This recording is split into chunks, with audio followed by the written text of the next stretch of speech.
escorted by Daniel Green. Tess Humphreys, escorted by Carson Holt. Riley Bolton, escorted by Jack Johnson. Sydney Buchanan, escorted by Cooper Bankley. Kaylee Bennett, escorted by Cooper Cantrell. Ella Williams, escorted by Chance King.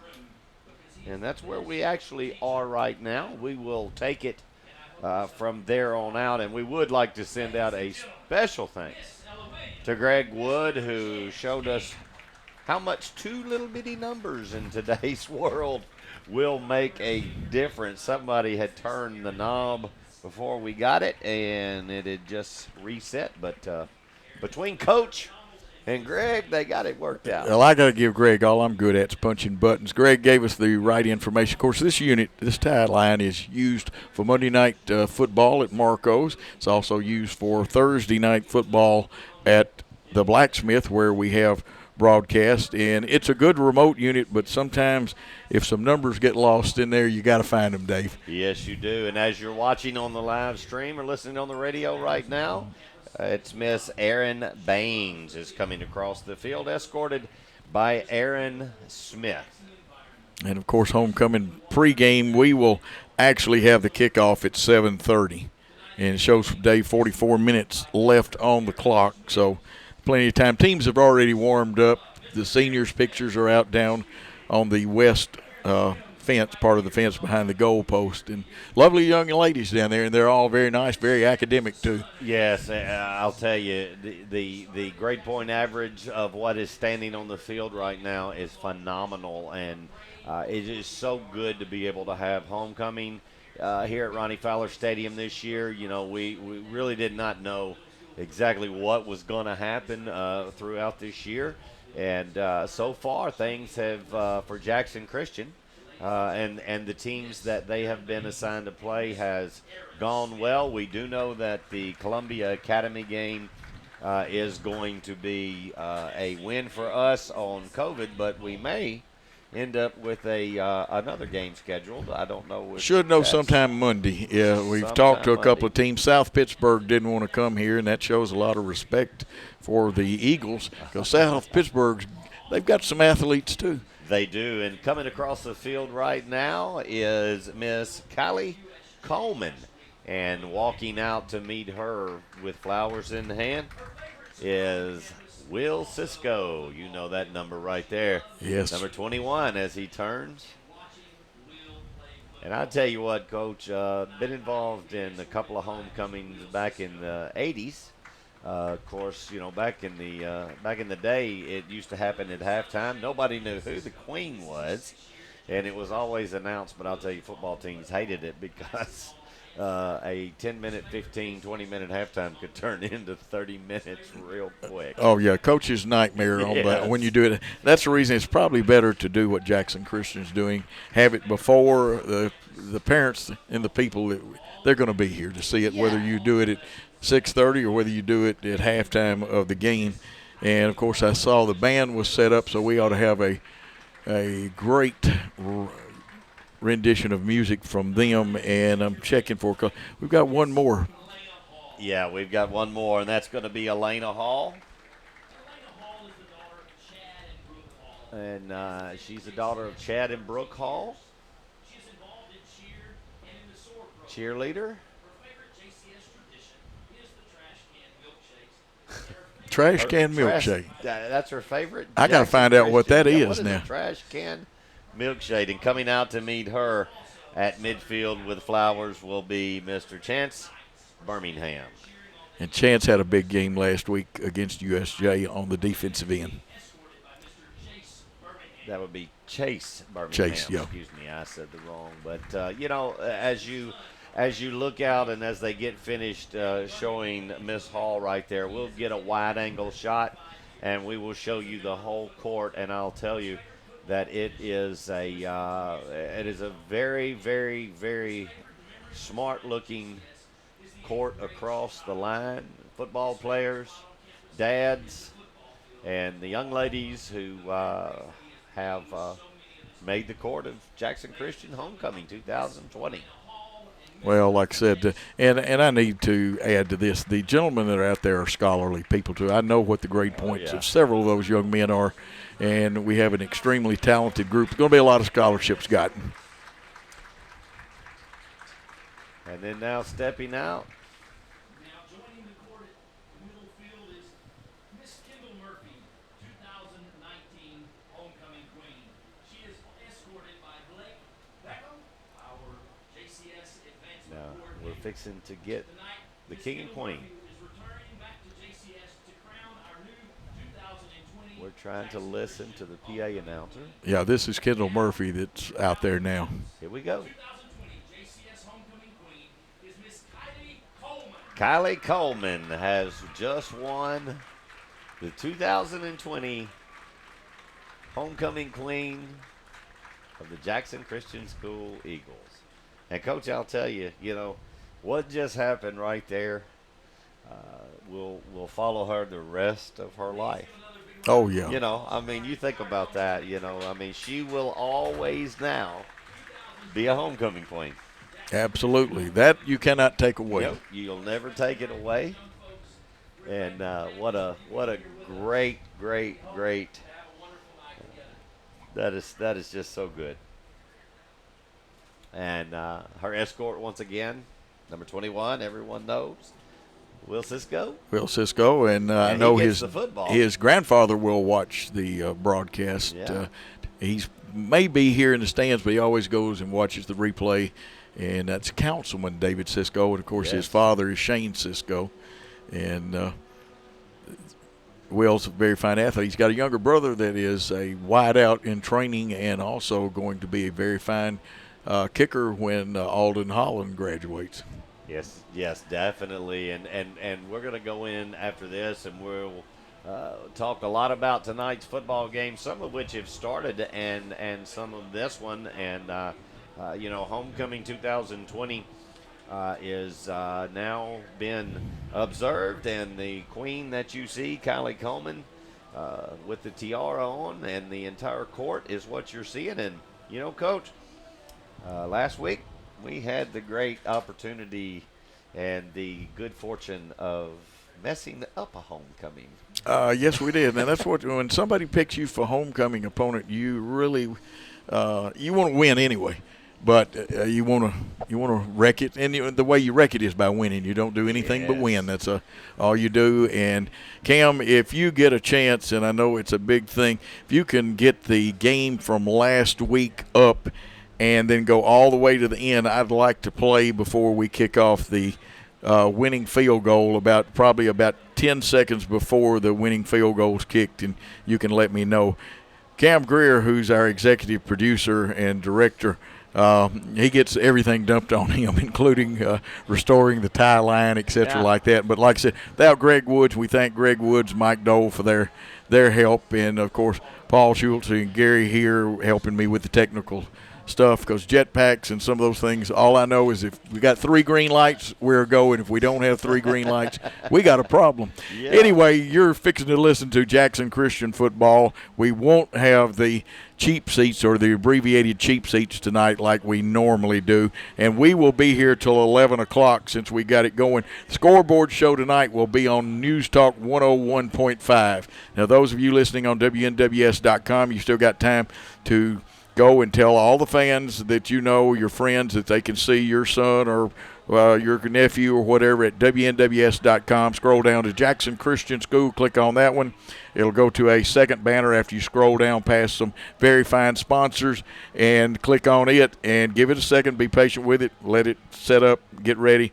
And if you're watching on a phone, make sure it won't start unless you got your sound on it first. And then after you get that, my sound is always off on things like that on my phone, and I have to click it to watch the game on my phone. Tell you what we're going to do so we don't get behind and we can bring you a lot of outstanding football with 36 minutes and 18 seconds to go before kickoff. Let's take our first timeout and get a 4-minute timeout, on News Talk 101.5 and on WNWS.com's Game of the Week. Have you been looking for a jeweler that you can trust to give your jewelry the care it needs? Look no further than Grover King. He's been the owner and jeweler of King Jewelers for 23 years and has over 35 years experience in jewelry repair and custom design. If you've been dreaming of a custom piece unique to you, stop by King Jewelers. The staff is friendly, knowledgeable, and will inspect and clean your jewelry for free. King Jewelers always has beautiful pieces in store. Hey, you there? Bridal jewelry to one-of-a-kind estate pieces. Open Monday through Friday from 10 to 5:30. 16B Conrad Drive in Jackson. KingJewelersJackson.com. For more than 50 years, Jackson State Community College has helped West Tennessee students prepare for success. Now more than ever, Jackson State is here to help our students navigate the challenging times in front of us. We don't know what the future holds, but we know that Jackson State will be here to support our students in the communities of West Tennessee. Visit the COVID-19 page at jscc.edu/COVID for the latest updates and the resources you need to be successful. Jackson State, invested in your success. Not much has changed at Old Country Auto since Lonnie Cobb took over. Nope, looks like they've got a larger selection now. Yep, they still have friendly folks to help you. Yep, it's the same laid-back atmosphere people expect from Old Country Auto. Yep, check out that family looking at that SUV. Yep, think they can buy? Nope. Well, they did and got a great deal, too. Yep. Lonnie Cobb's Old Country Auto sells Airways and 45 Bypass in Jackson or online at oldcountryauto.com. With 17 years experience, Tim Armstrong and his team at Reliable Lawn Care and Landscape are just what you need for weed control and fertilization for turf and landscape beds, as well as pest control and fungus on trees and shrubs. Let them design the perfect landscape for you, as well as irrigation work, hardscape installation, and low voltage landscape lighting installation. They do it all at Reliable Lawn Care and Landscape, 234-0823, Tennessee Charter number 5398. Hi, I'm Dr. Toyos of Toyos Clinic. Are you ready to enjoy freedom from glasses and contact lenses? We now offer the latest technology, flapless LASIK. With flapless LASIK, the very next day you can swim, work out, wear makeup. Call our LASIK concierge for a free consultation. 800-603-1989, 800-603-1989. Toyos Clinic, flapless LASIK. See better, look better. Are you celebrating a new driver in your family? Mitchell's Body Shop says congratulations and welcome to the road. Remember to buckle up and be alert. And if your family should ever need auto body repair for your young driver and you want a safe yet economical repair, call Mitchell's Body Shop. Mitchell's has a lifetime warranty on all repairs and rental cars on site for your convenience. Mitchell's Body Shop, 96 Riverport Drive in Jackson. And don't text and drive. Don't fumble the ball when it's time to choose a body shop. Choose Mitchell's Body Shop. Mitchell's has a lifetime warranty on all repairs and has rental cars on site for your convenience. Free estimates and free local pickup and delivery. If other drivers were off sides and your car suffered a little unnecessary roughness, remember it's a win every time at Mitchell's. For a safe and economical repair, getting you and your car back in the game. Like Mitchell's Body Shop on Facebook. They're giving away tickets to some of your favorite games. Mitchell's Body Shop, 96 Riverport Drive in Jackson. Need a haircut on a Monday, but no salons open? We've all been there with hairdressers not open on Mondays. Not anymore. House of Hair opens Monday and every Monday. Walk-ins welcome, appointments to suit your schedule. And right now, House of Hair is looking to hire 3 hairdressers and a nail technician. House of Hair, a full-service hair salon. Open Monday to Friday, 9 a.m. to 5 p.m. Saturdays, 9 a.m. to 1 p.m. 16A Conrad Drive, Jackson. 731-240-1660. Monday Night Football, the NFL, only on News Talk, 101.5 FM. And back on News Talk 101.5's Game of the Week. Jackson Christian School homecoming here at Ronnie Fowler Field. They will be playing Fayette Academy. Fayette Academy is coached by an old friend of mine and Dave's. Dave had to officiate his games. I have competed against him. Remember when he was a little tow-headed young man, because his dad was my parents' insurance man for Allstate. Well, as I just walked out of the press box for a second, I saw the officials meeting with Coach Odom, and I went down there to say hello and got to see Monlo Hodge, and this crew is Pete Norval's crew, and I got to see Coach, and he reminded me of a holding call that he didn't like too much. Oh, So, and of course,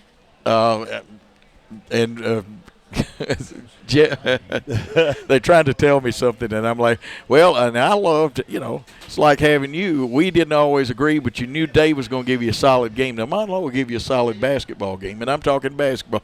Because, Dave, did you ever make a mistake doing football? a bunch.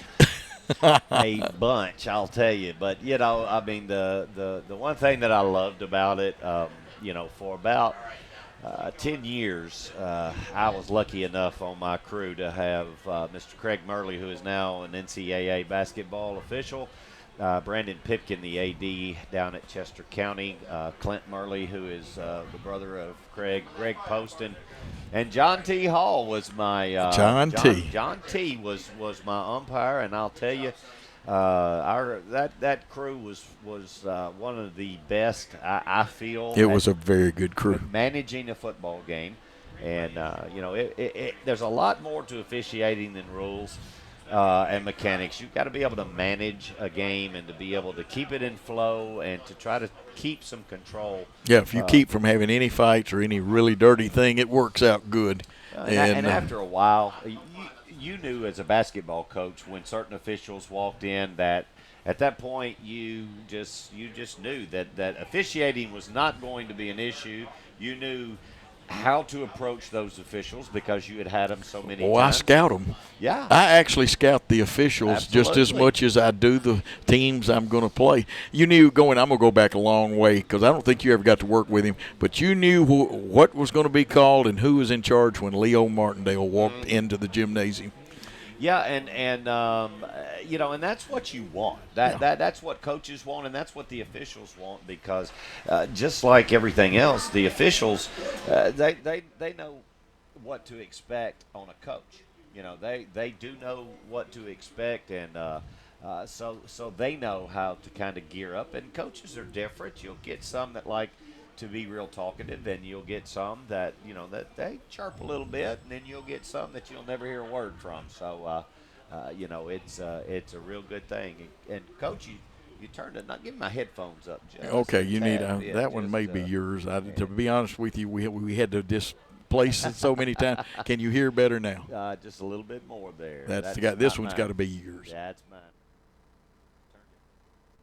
Okay, should be up. I'm not No, sure. No, this is yours. That's all right. There you go. All right. No. Okay. Oh, we're good. We'll catch it on the break. There we go. Now it's back. Now we're cooking. And we apologize, but we did have some technical difficulties fixed by our great staff. And now, Dave, before we go away or take another break, let's talk about a couple of things. First of all, Fayette Academy, the Vikings, come in here from Summerville, Tennessee, and their enrollment is approximately 200 students. I don't have the exact. I know early in the year they were listed at 196. Last season they were 6-6, and they lost to Nashville Christian in the quarterfinals. They are part of Division II-A in the West. Their coach, Michael Hodum, he's a rebuilder. Wherever he goes, he builds things. That explains the 113 wins. Well, actually, he's got two more than that now. This was before the season started. 115 wins, 103 losses overall. His first year at Fayette Academy, he was at Fayette Ware last year. He is his own offensive coordinator. Now, Hal Montague, last time I checked, was his defensive coordinator. They run multiple offense. A lot of their stuff comes out of the 3-4, but that doesn't mean they're tied to the 3-4. They can change on that. According to what going into the season, they only had two starters left on offense and two from defense on Vic Shiver's squad. So a little bit of inexperience. They've had some trouble themselves with shutdown. I think they were shut down for 29 days from the COVID virus, and they had the 2 weeks off that they actually had to forfeit one of the games, and maybe two of them. The reason I don't know is the other team, I think, had the COVID at the same time. Yeah, so, who do you give that to? Who gets that win? But, Coach Hodum has been around for quite a while. And, as a head coach, I remember him at many years at Trinity Christian Academy. Then he moved on to Chester County, where he stayed there and brought that program up and became extremely competitive. then actually left there, and it was kind of a surprise to everybody that he left to go to Fayette Ware. But he took a program at Fayette Ware that had not really been competitive since Coach Thompson, the old coach from Melrose, had left, and he'd actually left Ridgeway because of a rules violation, and the Memphis City Schools just was not going to deal with that again. So he left, went to Fayette Ware, and turned that program around. But Holcomb came in and did a good job. Now he's at Fayette Academy, and you know, coaches, this game could be a little spooky. And you know, I will say that you know, last week after a signature win, we got a signature win last week. We can't afford a letdown right here, because I'm going to tell you, no matter the number of young people that'll be on the field for Fayette Academy, being coached by Coach Odom, you know they're going to be disciplined, and you know they're going to do the fundamentals. They're going to probably not shoot themselves in the foot, but I think that if we play our game and our offense keeps clicking the way that it was, it's going to be a tough road for them. But if we let down any, we could get surprised. Absolutely. This, Dave, might classify as a trap game. Yeah, you know, we were scared that there could possibly be a trap game before, you know, when we went to Clarksville, but we made sure that didn't happen. And I sure would like to see us get off to a really quick start here and just remove all doubt with homecoming and all of the distractions that follow homecoming and the signature win last week. So, you know, we just need to come out, get our focus good, and take care of business tonight. And, of course, the Fayette Academy loss in the actual game came 20-6 to Tipton Rosemark last week, and we've experienced Tipton Rosemark, but they're getting better. Yes, they are. Shannon O'Brien doing a good job down there. And I believe it was last year that Fayette Academy beat us 34-31. That could stand to be checked. Now, we're going to talk about Jackson Christian in just a matter of moments, and we want to give a big shout-out to Jerry Stanfield. And Sonic, order in the app for happy hour daily, 2 to 4 half-price drinks and slushes, half-price cheeseburgers on Tuesday. Make sure you get that app. And also, King Jewelers, fine jewelry, friendly staff, custom designs, and quality repairs. See Grover King at King Jewelers. McDonald's, from the start, we've been committed to doing the right thing. Stop by your McDonald's today. And Jackson State Community College, JSCC, welcoming learners of all ages and offering career-ready degrees. Old Country Auto, another one of our fine sponsors. Lonnie Cobb's Old Country Auto on the corner of Airways and the Bypass is the proud supporter of high school sports. We're going to take about a 2-minute timeout, and when we come back, we are going to discuss the homestanding 5-0 Jackson Christian Eagles. We'll be back after this 2-minute timeout. Has this pandemic got you upside down financially? Hey, we've been there, and we're here to Coach, help. do you not want to show the sell and trade firearms. Craftsman Pawn and Jewelry also buys and sells Rolex watches and diamonds. We loan money, and Craftsman Pawn and Jewelry buys, sells, and trades gold. Open Monday through Friday from 9 to 5:30, and Saturdays 9 to 5. CraftsmanPawn.com, and take a look at our items on Facebook at Craftsman Pawn and Jewelry, 2156 North Highland Avenue. Sometimes buying or selling a house is like the flip of a coin, just like in the game of football. It could be heads or tails. If you want a real winner to sell your home, call Kimberly Evans. Kimberly and her team will take the ball and get it across the goal line. Score a touchdown with a championship realtor. Kimberly Evans with Coldwell Banker. Call Kimberly today. 731-697-8558. 731-697-8558. Or 731-668-1777. KimberlyEvans.com. Have you been looking over and over online in search of that perfect engagement ring or that special piece of jewelry that you can envision in your head but just can't seem to find? Well, come let RJ Case Custom Design Studio, located inside Roberts Jewelers, bring your very own design to life. Come book your one-of-a-kind jewelry creation experience with RJ Case's head designer, Chris, by visiting Roberts Jewelers right away. If you can dream it, RJ Case can design it. RJ Case, located inside Roberts Jewelers, Van Drive, Jackson.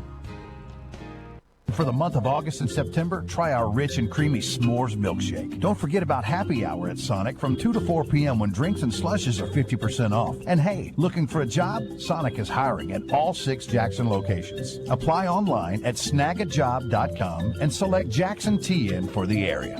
Enjoy cool treats on these hot nights at all 6 Jackson Sonic locations. Sonic of Jackson, proudly supporting high school athletics. News Talk 101.5 FM, the home of Monday Night Football. Monday Night Football.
If you're ever involved in an automobile accident, the last thing you need to worry about is what to do next. It's simple. Call Precision Auto Body at 783-0075, and they can handle the rest for you. With rental cars on site, they can have you back on the road with no delay.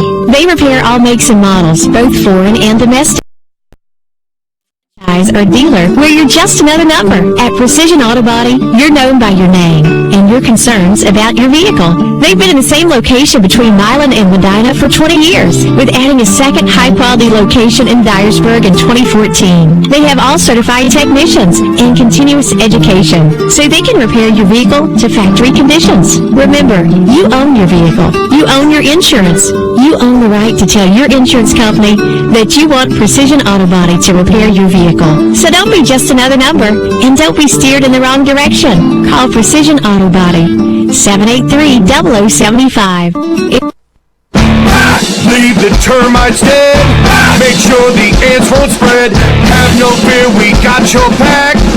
You're the best, Mac. The bug stops here.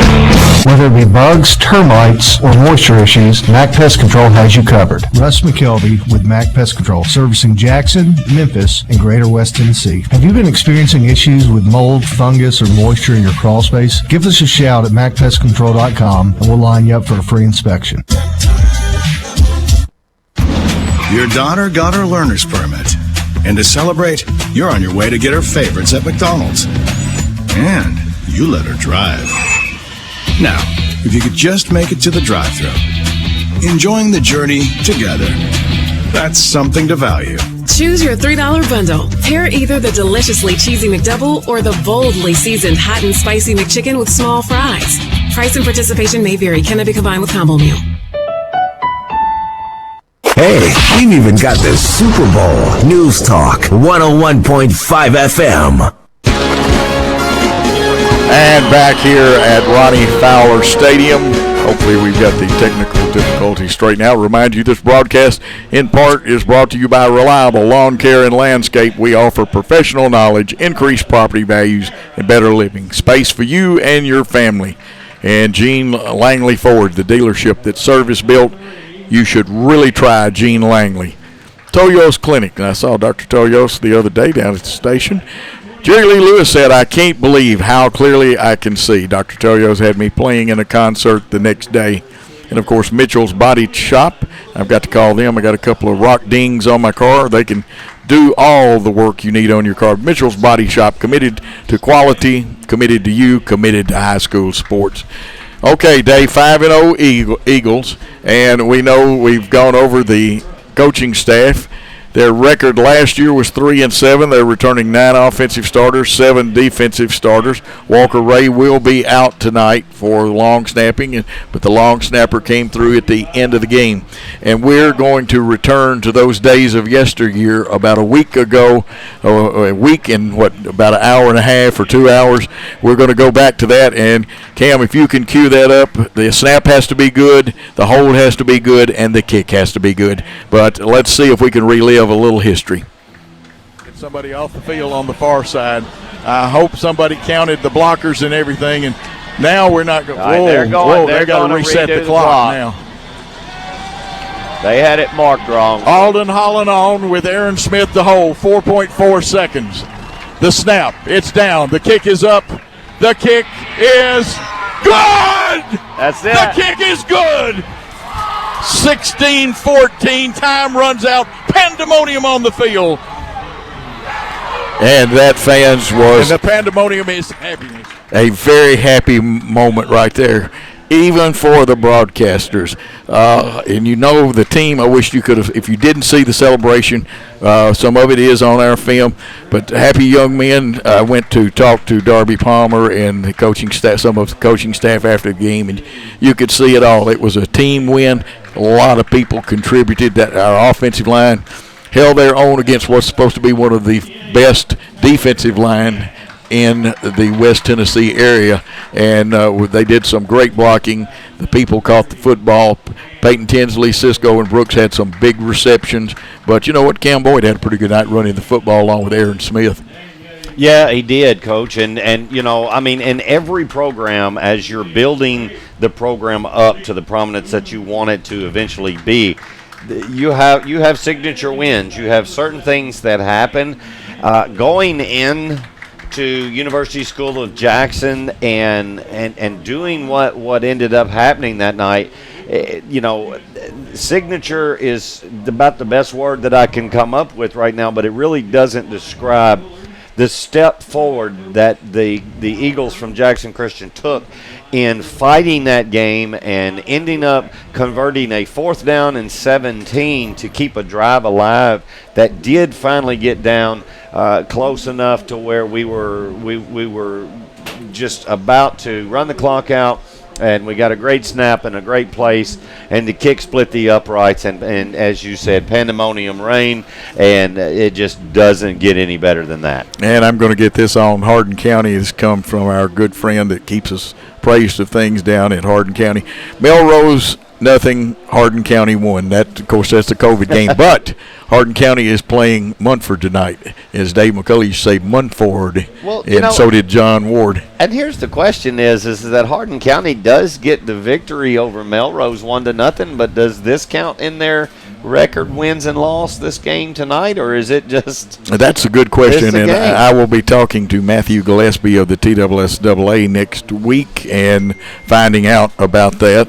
And Mike Dole says you sound perfect, David. Now there's a compliment. Well, Mike Doles knows what perfection is, and, yes. And you know, I mean, I'm happy that he thinks that that I sound that way. Of course, I kind of knew that, but yeah. And David, something that fans may have seen on the tape.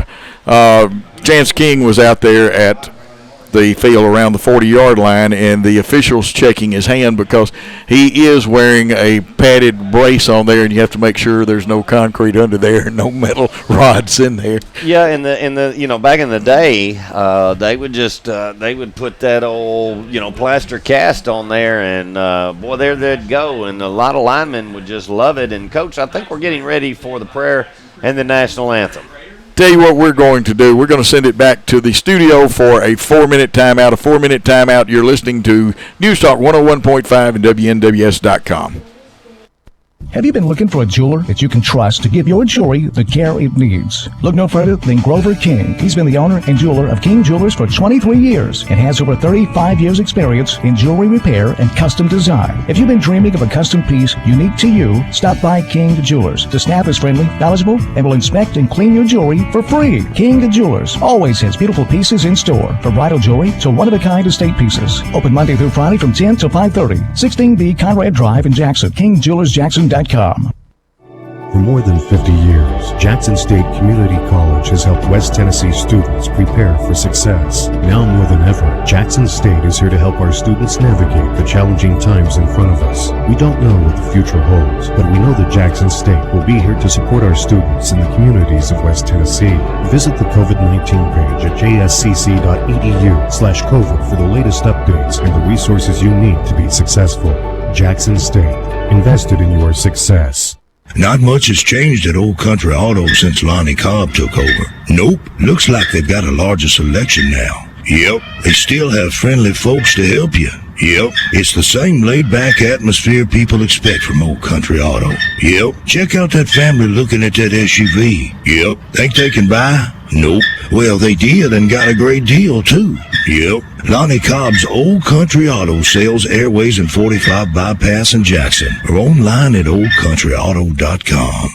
With 17 years experience, Tim Armstrong and his team at Reliable Lawn Care and Landscape are just what you need for weed control and fertilization for turf and landscape beds, as well as pest control and fungus on trees and shrubs. Let them design the perfect landscape for you, as well as irrigation work, hardscape installation, and low voltage landscape lighting installation. They do it all at Reliable Lawn Care and Landscape, 234-0823, Tennessee Charter number 5398. Hi, I'm Dr. Toyos of Toyos Clinic. Are you ready to enjoy freedom from glasses and contact lenses? We now offer the latest technology, flapless LASIK. With flapless LASIK, the very next day you can swim, work out, wear makeup. Call our LASIK concierge for a free consultation. 800-603-1989, 800-603-1989. Toyos Clinic, flapless LASIK. See better, look better. Are you celebrating a new driver in your family? Mitchell's Body Shop says congratulations and welcome to the road. Remember to buckle up and be Cam, alert. go ahead and bring it and back if your after family this. should ever need auto body repair for your young driver and you want a safe yet economical repair, call Mitchell's Body Shop. Mitchell's has a lifetime warranty on all repairs and rental cars on site for your convenience. Mitchell's Body Shop, 96 Riverport Drive in Jackson. And don't text and drive. Jackson's News Talk leader. Jackson's News Talk leader. News Talk 101.5 FM. And we are back at Ronnie Fowler Stadium awaiting the captains. And Dave, looks like number 12 will be the captain tonight for the visiting Fayette Academy Vikings. He's Luke Moore. And not sure yet the appearance of the Jackson Christian captain as Aaron Smith, who right now, according to Jackson Sun stats, is the number 2 passer in the area. He is completing 69.8% of his passes for 12 touchdowns. He has 2 interceptions. That's some pretty good quarterbacking. Yeah, that is some really good quarterbacking, and he is very cool, calm, and collected, as it was shown last week on that 4th and 17. He waited till his receivers could get to the open spot, threw a picture-perfect pass that got the first down that eventually went on to the game-winning drive. And Coach, just to let everybody know, the National Anthem, which was performed, it's on recording, but it is by the Jackson Christian choir, was extremely well. And if you were watching the stream, you saw the flag at half mast, and obviously that is for Supreme Court Justice Ruth Bader Ginsburg, who passed away this week. And she was definitely a trend. I mean, not a trendsetter, but somebody, the first woman on the Supreme Court, and there was it's a big loss for the country, so that's why they are at half mast. Coach, I'll tell you what, with 6 minutes, if you want to, I believe you should take charge right here for a minute. Dave will have the starting lineups, and we always let him do the coin toss because he almost knows what the referee's thinking. Sometimes he does know what the referee's thinking. Well, we'll start off with Jackson Christian's starting offense. Number 77, Charles Sims, will be at left tackle.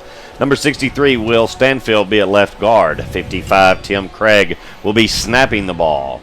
Number 56, Cameron Mainers, will be at right guard. Number 75, Forrest Mainers, will be next to him at right tackle. Danier Brooks will be at wide receiver. He wears number 1. Number 21, Will Cisco, will be at wide receiver. Number 7, Peyton Tinsley, will be at wide receiver. Number 22, Jackson Taylor, will be running the tight end and the fullback spot. Number 3, Cam Boyd, will be at the running back position and leading the Eagles behind the center. Calling the shots will be number 11, Aaron Smith. Then we'll move on to the starting defense. At tackle, number 42, Chase Birmingham. In the middle, number 79, Brandon Bennett. At the other tackle, number 23, Elijah Wiley. At the outside linebacker, number 22, will be Jackson Taylor. At the other outside linebacker, Trip Hearn, wearing number 2. Number 33, Everett Wells, will be in the middle. Number 58, Tacker Nash, will be at safety. Peyton Tinsley will be at strong safety. Michaelic Booz will be at free safety. Cam Boyd at the cornerback. And number 1, Danier Brooks, will be on the other side. As you see right now, Monlo Hodge on your right of the screen, wearing the black hat, and the white hat for tonight is Pete Norville, a longtime coach, Pistol teacher. Pete Norville, the Bells Flash in basketball, was at Lambeth and did head coach the Southside Hawks at one time. He did. Pete has been around for a long time. He's called 2 state championships. Monlo, I know, has called 3. One of them, he was down there with me when we got to do Ravenwood and the Maryville game, which was really, really a good game. And the captain tonight for Jackson Christian is going to be Peyton Tinsley. And usually they'll walk them out with about 4 minutes. It takes about 2 minutes to go over everything that they're going to do, and then they will be ready to kick. And both teams are positioned in the in the west and the east end zone. Here at Ronnie Fowler Stadium, which we are definitely going east to west. And, Coach, if you want to hit a couple of sponsors before we walk them out. Yeah, let's tell you some of the fine folks. We've gotten through part of them, but here's some more good people. Tell them you heard about Jackson Christian on 101.5. House of Hair. House of Hair needs 3 hairdressers and a hair tech. Call them at 240-1660. They are open Monday through Saturday. And, of course, Sarah of Jackson, one destination, so many choices. Chevrolet, Cadillac, Buick, GMC, Kia, 189 Stonebridge, and Electra Printing, and I always like to say, and imaging, but here's what they do. They market, they print, they're a sign company. The perfect solution to all of your marketing needs. And, of course, Roberts Jewelers. Experience Roberts Jewelers' state-of-the-art custom design studio. R.J. Case, if you can dream it, R.J. Case can design it. And Mack Pest Control, the bug stops here. Family-owned, operated Mack Pest Control for over 60 years, solving some of life's little problems. Here's Dave Wade. And as the captains walk out, you'll see the officials will go out to the hashes. This is just a preliminary meeting of the captains and the officials. And usually in high school, you'll see 4 on each team. But because of the new virus rules, they only bring out 1. And they're actually not allowed to shake hands and greet each other. Right now, Mr. Norville is going over what he expects, and both captains are well aware that they are in charge of their teams, and he's asking what is going to be done and what he expects and what Mr. Hodge expects. And he will show the coin, obviously, to both teams. You've got heads, tails. I don't know what Pete uses. Has anybody ever brought a 2-headed coin? No. Well, and he dropped it, and I guarantee you he told him, if I drop it, we'll do it again. And so he does it again, and he looks, and they won the toss right there. He is looking over at Fayette Academy first, and then let's see exactly what's going on. And Fayette's going to step over, and they're actually going to say that Jackson Christian has won the toss, and they've elected to receive, which was going to happen either way, Coach. That's right. They always like to take that football. And you know what? I think I would love to go back and see the stat. I think we probably scored I'm going to say this is game 6. We probably scored at least 4 times, maybe 5 on the first drives of the game, which is extremely important. Well, we couldn't have scored 5 because we've had only 5 games. Oh, that's right. That's right. And it didn't need to be. And here come the Eagles. You can see them streaking onto the field, and you can hear the crowd. And they've taken all the COVID precautions tonight. Good deal. And let me give you one more sponsor, Kimberly Evans at Coldwell Banker Real Estate 1. Call the office at 731-668-1777, or you can call her cell phone. Now pay attention to the cell phone number, 731-697-8558. If she doesn't answer you, and that's by text or call, in an hour she'll cut your lawn. Kimberly Evans, Coldwell Bankers Realty. Dave, I'm looking for a good football game. Now the favorite has got to be Jackson Christian tonight if they're focused. Yeah, and that's the key word, Coach, if they're focused. Like I said, after a signature win last week, it's very easy to have a little bit of a letdown, but it's real important that we come out firing, set the tone on this opening drive. And, Coach, what a beautiful night. It's been overcast. It was clearing. I saw the clearing line as I came in. So we can't see the stars, but I know that they're there because of the lights right now. But I do have the window open. Very and good. Cam, if we're getting too much from the fans and the actual sounds from the football game, let me know. But I really, really want to enjoy this one tonight. Yeah, and that's the way to enjoy it. Jackson Christian School football, very exciting. Brought to you on 101.5 and WNWS.com. You still got time to call or text friends and tell them they can watch this contest with some of the best photography from Worthy Road Studios. Gary's our producer behind me. Vincent and Paul Schultze on cameras. Christian is our executive assistant helping us. And we may have a surprise or two for you. And no, Paul, I didn't say what the surprise was. But we may have a surprise or two tonight. Paul's going to sing before this is all Yeah, over. Paul Schultze will. No, Paul can sing now. Don't let him fool you. Halftime entertainment. Now, he is going to cut a rug. David, do I need to tell anybody, but I'm going to. Back to receive this kick is number 1, Danye Brooks. Up a little in front of him is Malik Booz, and then Peyton Tinsley. And you got a soccer kicker. We'll pick his number up here in just a moment. He approaches, and let's see what the strategy is. They're going to try to kick it and make it bounce, but it went out of bounds. So that ball's going to go out of bounds at the 32-yard line, so they could put it in play 1st and 10 at the 35 if they choose to do so, or they could make him re-kick. And, Coach, I saw the kicker warming up, and it's number 55. His name is Marshall Lee Lutz, and he did not have a very, very impressive warm-up, and it followed right through to that first kickoff. And Jackson Christian, and I do believe that this is a great decision, is going to get him to kick again. Yeah. Now, I'm going to do a little coaching. If I have my kicker do, they back him up 5 yards, so that's the first penalty game.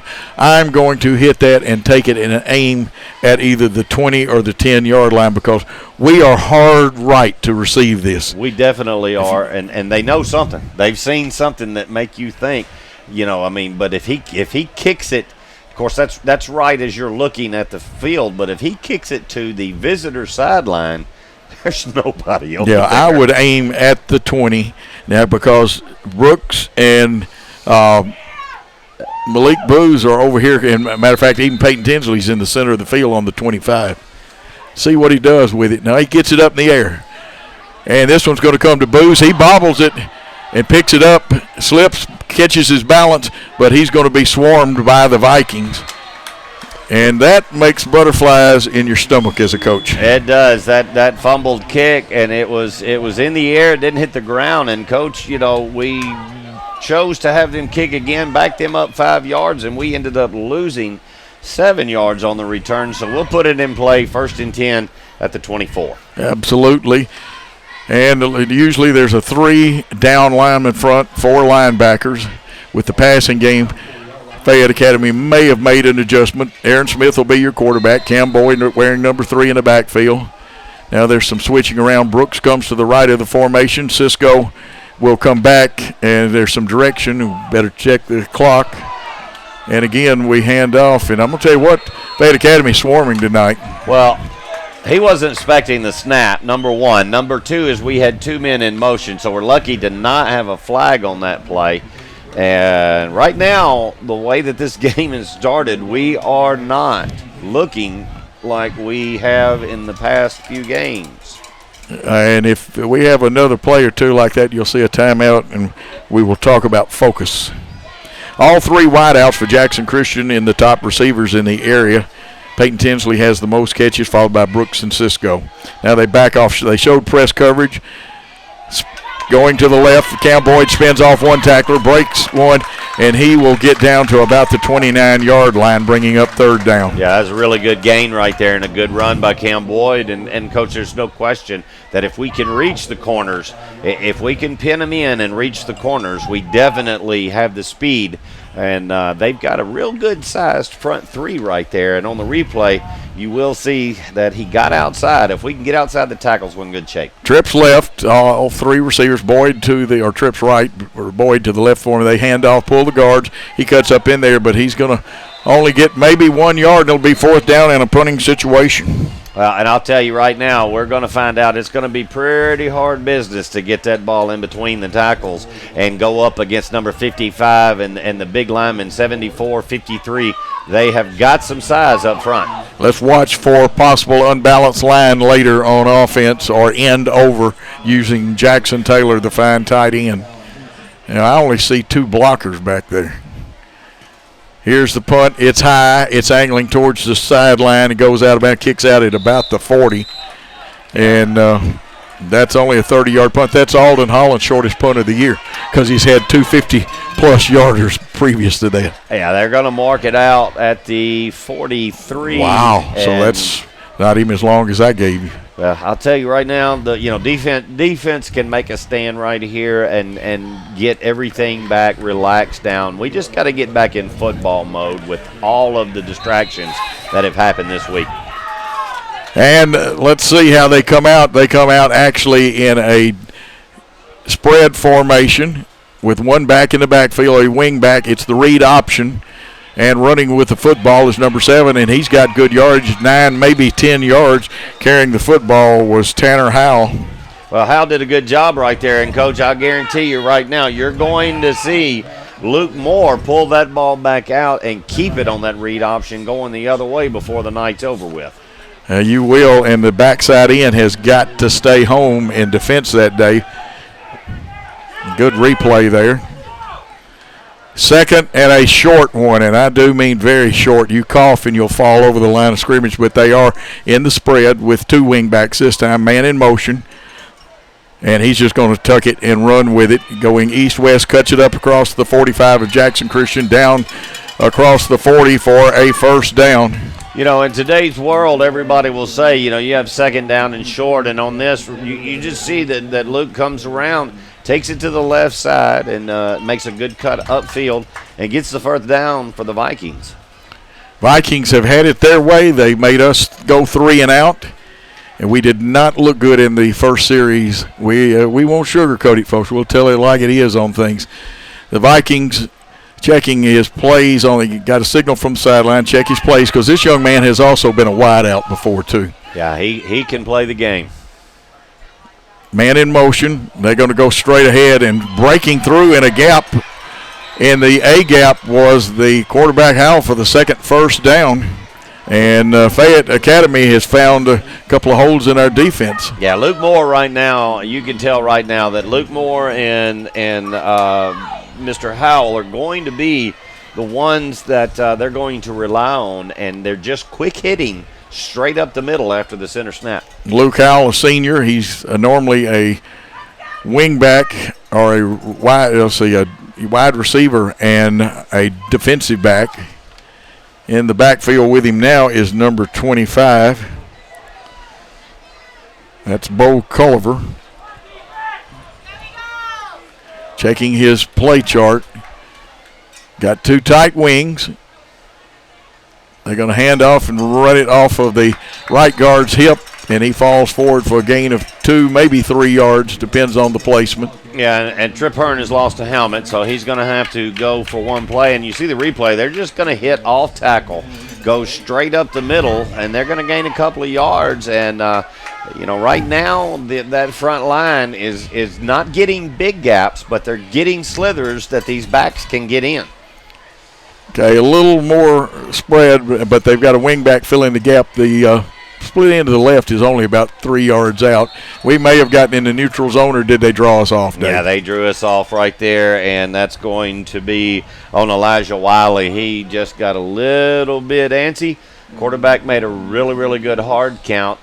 And right now, Coach, what we were talking about earlier is that we could possibly just have a lack of focus, but we need something good to happen right here, and I think I'm feeling it coming. I'm sure the want to is there, but the application of what you need to do has not been there so far. The defensive coaches will be making some adjustments as quick as they possibly can. Send the wing back motion to the right. He'll set up. Handoff. He faked me out of there, and he's going to take it to the house. He, being Luke Moore, took that one 18 yards for a touchdown. Well, this is going to end up being a situation where you're going to have to spy him and just you're going to have to latch a linebacker onto him all night long and just force him to hand the ball to the running back, number 7, Tanner Howell. But an impressive first drive by the Vikings, who took over just on the other side of midfield after the punt and have taken it down and have put a touchdown on the board. Well, they're going to go for 2 also. Looking to the sideline, they're wide out. Number 22 has already gone very far out. They've stretched field, operating from the left hash mark. This is going up the middle, Coach. And this is Moore at quarterback, and he's just going to follow his guards. Let's see if he breaks. He spins off of it. We didn't tackle and drive him back. I think he's got it, but I'm not the judge down there. I don't see any no sign right now. And they held. They did not get him in. And right now, I'm seeing – okay, that's number 25. I actually thought that it was the quarterback that was limping over there. And Coach Odom is really upset, Coach, because there was no signal. There was a no good, and there was not a touchdown, and he's letting them have it right now. And we'll have to keep it here, and we'll go back to the studios for the next scores timeout. Kimberly Evans at Caldwell Banker Real Estate 1. Call the office 668-1777 or her cell phone at 697-8558. If she doesn't answer within an hour, either by text or call, she'll come and mow your yard. Sonic has the great app. I also have happy hour from 2 to 4, half-price drinks and slushes, half-price cheeseburgers on Tuesday. Many locations close to you. Of course, I go a lot to the one on Van Drive, but there we'll tell you about some other locations. And let's see what they do with the kickoff. Jackson Christian wants to do something with it. They're about in the same receiving formation. This one that goes deep, and it comes up. Peyton Tinsley's got it at the 30, the 35, the 40, and a nice tackle there by young man submarining him and going right at the knees, and that is number 7, I believe. It is, and we're going to put the ball in play. I thought I saw a flag down, but it was actually the kicking tee, in which went all the way to the other 40. That was Tanner Howell making the tackle. 1st and 10 for the Eagles on their own 40, trailing 6-0. They're on the right hash mark.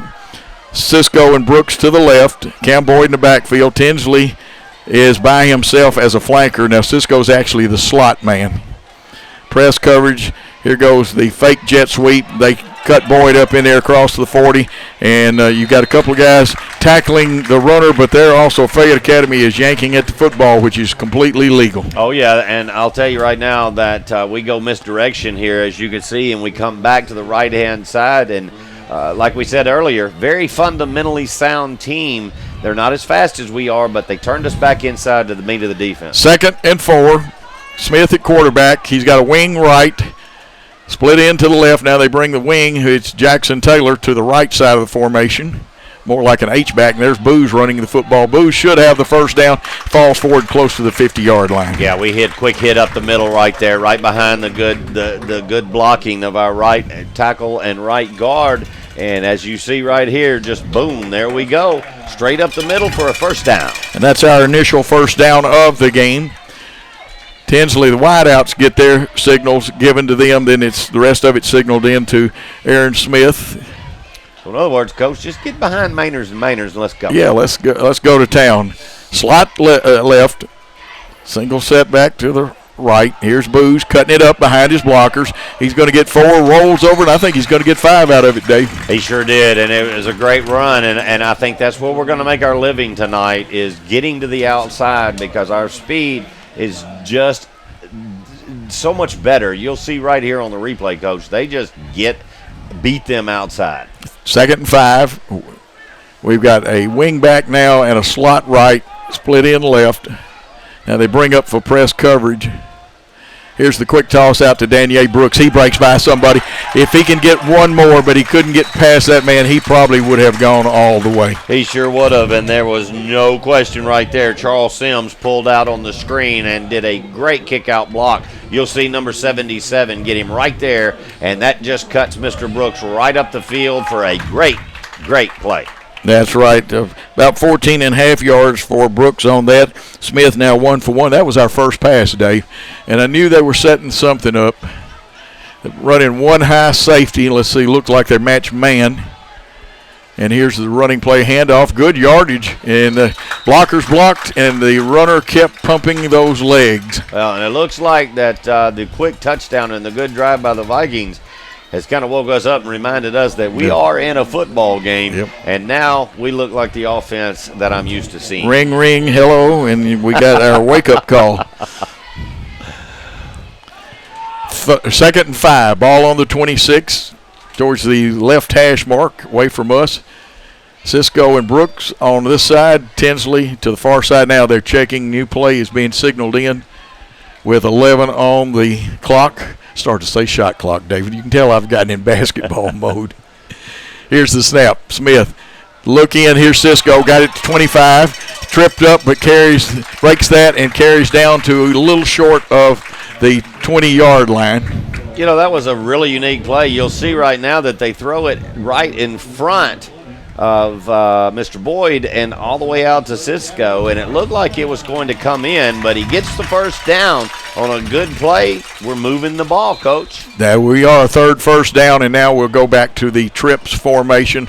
A little wider is Brooks. Let's see, they're flip-flopping tackle. Now, this is an unbalanced line of sort. Jackson Taylor is more like a tackle on this one. Here's Booz cutting it up, made one man miss. Now coming across was Culver, I believe, to tackle him at about the 15. And, Coach, you'll see as we run the replay here, this is going to be a great stop and go from him. You'll see as he gets the ball, he comes down in here and he waits for his block right there and then cuts it back up and gets a great gain out of what was not a whole lot there. Okay, and let's see. They say he got 4 with the spot, so 2nd and 6, ball on the 16. Taylor again, a wing back to the right. Up there goes. Now we've shot ourselves in the foot again. That was the beanbag that came out, wasn't it? But we lost a ton of yardage from the 16 back to the 40. Yeah, and you know, some people will see that, and you'll see the snap, and it is a bullet, which is the hardest thing in the world. It goes over the head. Aaron Smith could have picked this up and made something out of it, but you don't want that because you certainly don't need the ball still on the ground. Brings up, 3rd and approximately 29. The ball, they spotted it on the 39 instead of the 40. But this is a $2 cab ride. Yeah, Cisco in a seam right here would be sweet. It's middle's open. And we're going to sprint right, being chased from the backside. We throw to a Peyton Tinsley coming across. He's trying to tiptoe, and his momentum finally took him out at about the, 9-yard line. First down it should be for Jackson Christian. Yeah. Let's see where they spot it officially. On the replay here, you got Cisco in the middle who cuts, and he's wide open. But while Aaron is rolling, Tinsley had made the move. And let's see where he goes out of bounds. He's going to look like he made it to about the 6, Coach. Okay, did he make it to no, they got him at the 9. On the 9. 1st and 10. Tinsley in the backfield. They send Cam Boyd in motion. They give him the little flip pass, not a running play. And Boyd, now he took a pretty good shot, but he gained positive yardage across the 5. Yeah, Boyd took the ball on that little pass right there and got a pretty good hit from Colin Henson, the 11th grader, number 22 for the Vikings. But we still gained yardage, 4-yard gain right there, doing well. Boyd has 21 yards and 5 carries so far. All the stats now are unofficial. Greg Armour will bring us the official stats. Our 2 leading rushers are Aaron Smith and Boyd. Cisco in the backfield in the Wildcat.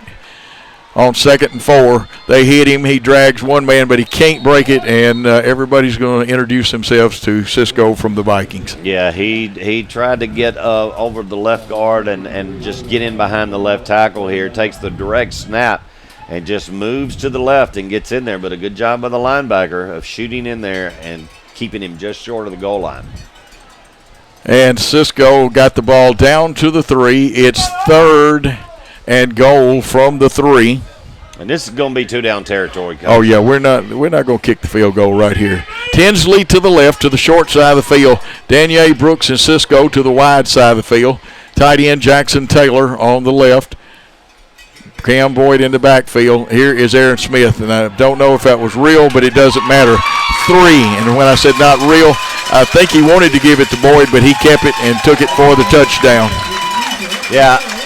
He saw the opening as it came in, and you will see on the replay as he turns, he'll take the direct snap, and he just eases himself. He looks for his receiver, and I think that it was actually a pass called because he looked good, and then he just turns it up and punches it into the end zone. Smith on the run of 3. Jackson Christian tied right now. Here's Alden Holland. They fumble the snap, the pitch. Holland's going to get tackled. And so far, we've had a lot of errors tonight on our team. The other team has 6-6, though, your score at 110 in the first quarter. Let's take a 1-minute timeout on News Talk 101.5. Has this pandemic got you upside down financially? Yes. Hey, we've been there, and we're here to help at Krasner Pawn and Jewelry. We buy, sell, and trade firearms. Krasner Pawn and Jewelry also buys and sells Rolex watches and diamonds. We loan money, and Krasner Pawn and Jewelry buys, sells, and trades gold. Open Monday through Friday from 9 to 5:30. And Saturdays 9 to 5. KrasnerPawn.com. And take a look at our items on Facebook at Krasner Pawn and Jewelry, 2156 North Highland Avenue. Sometimes buying or selling a house is like the flip of a coin. Just like in the game of football, it could be heads or tails. If you want a real winner to sell your home, call Kimberly Evans. Kimberly and her team will take the ball and get it across the goal line. Score a touchdown with a championship realtor, Kimberly Evans with Coldwell Banker. Call Kimberly today, 731-697-8558, 731-697-8558, or 731-668-1777, KimberlyEvans.com. Coming back here where the Eagles are tied now, 6-6. We fumbled the hold, and they tried to take a little pitch. Alden Holland, I give him credit, ran with the football. Kickers don't usually run with it, Dave. No, they're not used to that, and it didn't look like the snap was all that bad. Yeah, we didn't get it on the tee. Now here's a bouncing kick, gets past number 7, rolls down, is picked up on the 4. Now you got to stay in your lanes though and be disciplined. Now somebody gets up there around the shoulder pad tackle. It was a legal tackle. That may have been Alden Holland. It surely was Alden Holland, and usually a kicker does not make a tackle at the 5-yard line, but Coach, he got himself down the field. We'll see the miscue on the replay, and watch as number 17 comes into your picture right here. This is the kicker. Bang! He just plants him at the 10-yard line. Great job, Mr. Holland. And that was Colin Henson returning the ball. 1st and 10 from, looks like they're going to give him a spot on the 10. And let's see, we're with the one high safety. That's Malik Booz. Brooks matched up man-to-man. Now they're going to shift the running back there. Under center now, running the I and getting good yardage. The offensive line getting a good push for Fayette Academy. Yeah, they are doing a good job, and it's kind of unique to start the first drive that went so well for them out of shotgun. Now they've moved under center. It may be their short side of the field offense, but they're getting a pretty good push right now. Well, they run multiple formations, and if you remember when Odom was at TCA, he ran under the center and out of the shotgun or the pistol a lot. Yes, he did. And, Coach, right down below us, we're seeing right now as Mr. Wyatt Jones is snapping to Aaron Smith. They're going to get this right. They know they got to do it. Yeah. And, of course, Tim Craig only snaps on offensive plays, and he has a hurt hand. They ride the fullback, keeping it is the quarterback, Luke Moore. He's going to be close, and he's got 5 more and gets that first down. So another Fayette Academy first down with 7.2 seconds to go. And a nice carry. They'll wind the clock, Dave, and I doubt we get another playoff unless they just really want to run one quick. No, they're not going to run it, and as Pete winds it, you're going to see it in right there. And Tacker Nash has had to leave the game because of the loss of the helmet, and he will have to set the first play of the second quarter out also. He will have to do that. With the score, Jackson Christian 6, Fayette Academy 6. Let's take a 1-minute timeout on News Talk 101.5 and WNWS.com.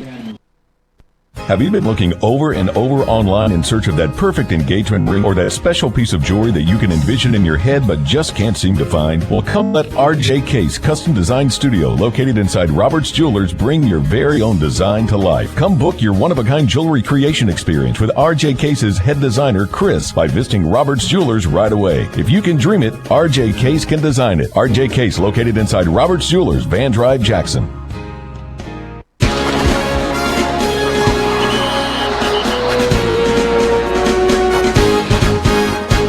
And we are back here at Ronnie Fowler Stadium. Tie score ready to start the second quarter at 6-6. And we'll remind you about McDonald's. From the start, we've been committed to doing the right thing. Stop by your McDonald's today. Also, King Jewelers, fine jewelry, friendly staff, custom designs, and quality repairs. See Grover King at King Jewelers. Dave, we've got to have some they're pushing us around on the offensive line right now. Well, doing a good job of just holding on to the blocks long enough to allow the quarterback, who has been their primary runner, to get in those little bitty slivers, and it just goes well. And that time they didn't get as much. The spot was a little different, but it's 1st and 10. And that time almost intercepted. Tripp Hearn wanted it back. I feel for him, but Tripp, you broke the pass up, son. And, Coach, right there, they put number 14, Eason Wells, in as the quarterback to throw, and they split out the gentleman, Luke Moore, that has been running the quarterback position. So that's a little bit of a wrinkle, and now they've still got him lined up at wide Luke receiver. Moore is actually a wide out by trade. The young fellow, I want to say Eason, he is either a freshman or sophomore, and I need to check that. Anyway, the ball handed off, and this time the defense rose up and got the runner. I see Chance King, I see Everett Wells bouncing off, and in the area, Tacker Nash was right over there too. But, of course, Chance King still has he has to have his hand and arm checked because that brings up 3rd and 10. Yeah, and it's hard, you make those tackles right there when you can't wrap up and grab a hold. So looks like now they're going to move Mr. Luke back into the quarterback position. Yeah, he's back, and they're back in the spread with a wing left. He goes in motion. The handoff is supposed to be the jet sweep. Getting yardage, it's going to be short of the first down. Tacker Nash is over there. Well, this is going to be a little bit of a decision right here for Coach Odom, and, they are going to be about 2 yards short, and I don't think that they are hesitating, Coach. They're either fixing to try to bark an offsides or they're going to go for this. And why not when you know that you're probably outgunned a little bit? Now they get up there and short. Let's see if they can make them jump. And we've got to match everybody up. Go to punt, say, actually, you play your defense. You don't even send anybody back. Comes the jet sweep up. It looks like the number 9 jump for them. Yeah, they're going to get an offsides right there, an illegal procedure.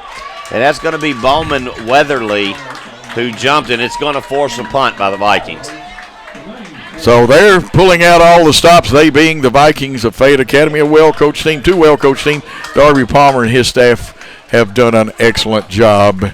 And even last year when we had some injuries and some difficulties, they coached hard. The players played hard, but sometimes you get those injuries and they mount up. Remember when Caden Clark was out for a while? Yeah, it's tough to overcome those. Back is Danielle Brooks. Nice high punt. And Brooks feels it. The little man has the guts of a cat burglar, and that is a compliment. He gets across the 50, and there he's knocked down by two tacklers. One hit him first, and 22 came and gave him a little bump there. Yeah, Danier's doing a real good job lately of fielding those punts, and you can tell how confident he is as he catches this ball, takes it right up to the right, and just does miss an oncomer from the defense and gets the ball up past midfield. So we're taking the ball in good shape. Absolutely. I hear the whistle blow. I'm not sure why. Oh, they kicked the play clock in. Okay, kicking the play clock in. Trips right. Boyd in the backfield with Aaron Smith. They run off of the A, actually it's about A-plus gap, and they get about 4 yards, maybe 5. Yeah, we're getting behind the line of scrimmage right now, and the bigger players that they have on defense are not being able to handle us right now. So when we're getting 4 and 5 yards a pop, then our offense is clicking. 6 carries for 25 yards unofficially for Cam Boyd. And again, they go trips right. Cisco is on the line, 2 off the line. Here's the pitch. Cam Boyd looks, jukes, gets one man, and gets a couple of tough yards there. Yeah, and that's a really, really tough pitch right there because the quarterback is going and they're almost parallel to each other. And, you know, to be able to get that ball to him without him changing his momentum is a really hard but a good job of getting the ball and getting us in a third and manageable. Now, the wide side of the field is here to the left, Dave. They're going to bring the trips receivers here. And, again, anytime you see they've come with this formation 3 times in a row, they are looking to accomplish something now. They've got one of the outside linebackers walked up. He's coming. Hand off to Booz. He bounces outside. Is the cut enough and his body lean enough to get that first down? It'll be close. Yeah, I'm looking at the spot, and it looks like it is going to be a first down just by about a half a yard, and they have definitely signaled it. It is a first down. 4 carries for 19 yards for Malik Booz, the 5th first down of the night for the Jackson Christian School Eagles. Tie score at 6, 8:48 to go in the second quarter. You're listening to News Talk 101.5, WNWS.com. You can watch the streaming. Cisco and Tinsley this time to the right of the formation, 2 slots, as Taylor is out in a slot to the left with Brooks cranking the javelin up. He's got Brooks. Brooks is going all the way. Touchdown, Danielle Brooks. Touchdown, Jackson Christian. Coach, I'll tell you right now, that is a great throw and catch. He took about a 7-step drop, moved a little bit to his right, allowed Brooks the time. You'll see him set up right here. He comes in, he sets up, he throws deep down the field, and there he is right there. Mr. Brooks hit it perfectly for a touchdown. Yeah, there wasn't anybody, within 6 yards of him. After he caught it and took off, Alden Holland on to attempt. Remember, the snap's got to be good, the hold's got to be good, and then he bounced back there again, but I don't think it bothered Brother Holland as he kicks it through. Great job by Aaron Smith right there. It was a short hop on the snap, but he gets the hold down, and we get it through, and, Coach, that was a fantastic play. They're gonna have trouble staying with our receivers. Absolutely. Let's take a 30-second timeout. You're listening to News Talk 101.5 and watching on WNWS.com.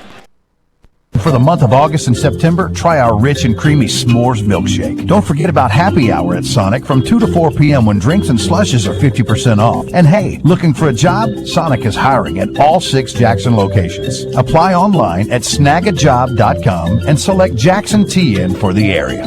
Enjoy cool treats on these hot nights at all 6 Jackson Sonic locations. Sonic of Jackson, proudly supporting high school athletics. We are back here getting ready for the kickoff from Alden Holland.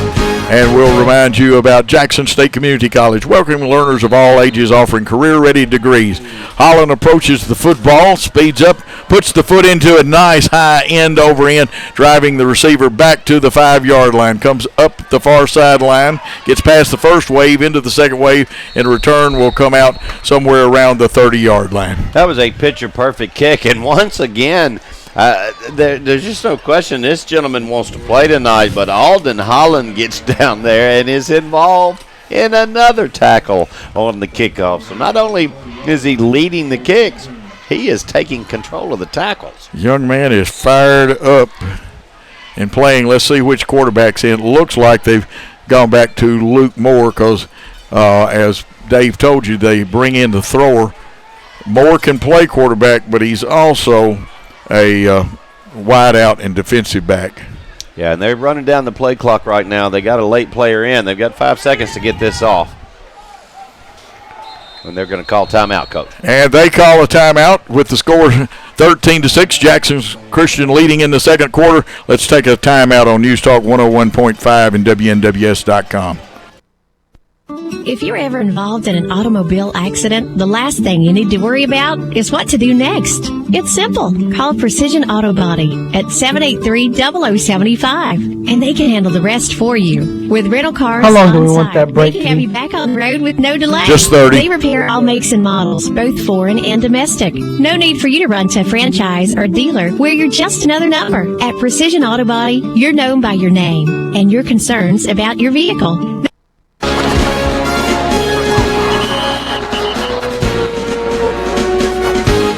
And we are back here coming out of a timeout. Jackson Christian leading 13-6. Reliable lawn care and landscape. We offer professional knowledge, increased property values, and better living space for you and your family. The Vikings of Fayette Academy, 1st and 10 at their own 30-yard line. Ball on the far hash mark.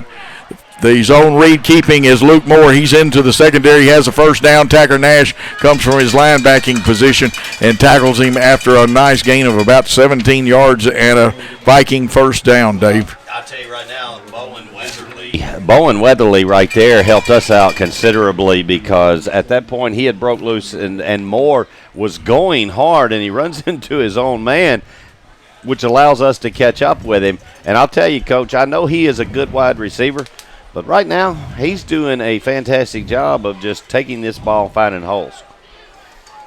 And it is 1st and 10, ball on the 47. Staying with the spread, they'll send a wing back in motion, and they give on the handoff. And cutting up for a gain of 3, maybe 4 yards is number 7, Tanner Howell. Yeah, and over there on the tackle, I'm seeing that Tinsley is over there, and we've got excuse me, I looked at the wrong one. Mr. Boyd was over there to help make the tackle after a gain of 4.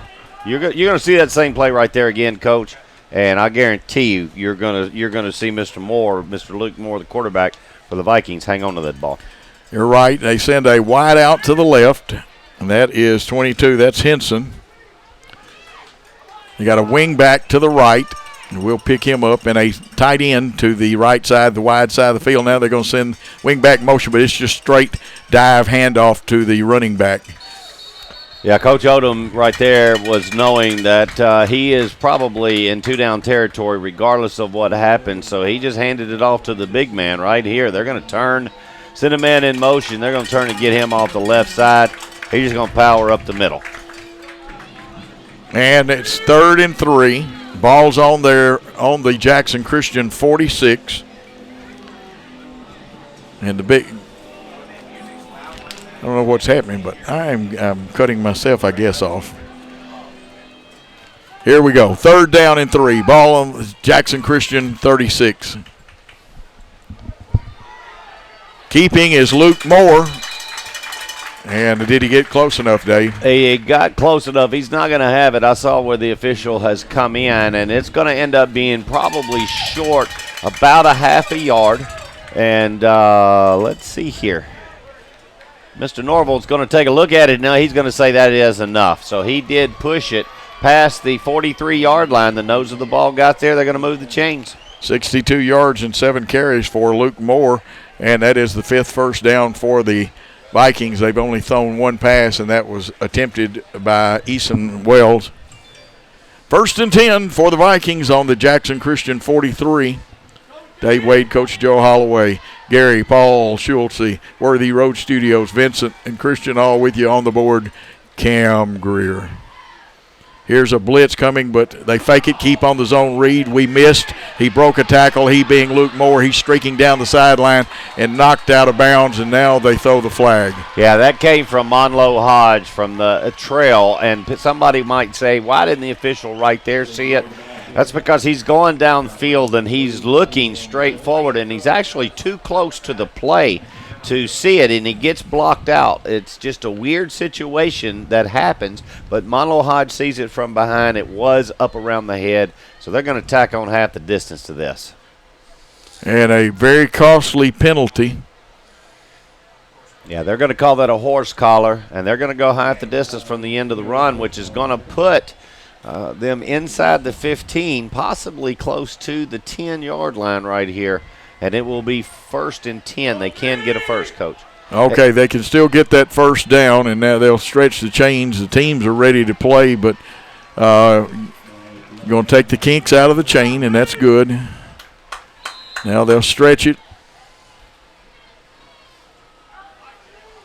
You know, usually they'd wait till everything gets set up, but once that box goes down, you're okay. Ball is on about the 12. Snap back and given on the wing back around to number 7, Tanner Howell, but he's tackled for a very short gain. He may have gotten 2. Yeah, he actually came from the tight end position in this, and you'll see in the replay, he is over there. He's just in the slot, and he comes back and takes the handoff. Not a bad play call, but it took a long time to develop. Yep, and the spot only gives him 1, bringing up 2nd and 9, ball on the 10. So in theory, you can still get a first down. 5 minutes and counting with Jackson Christian leading.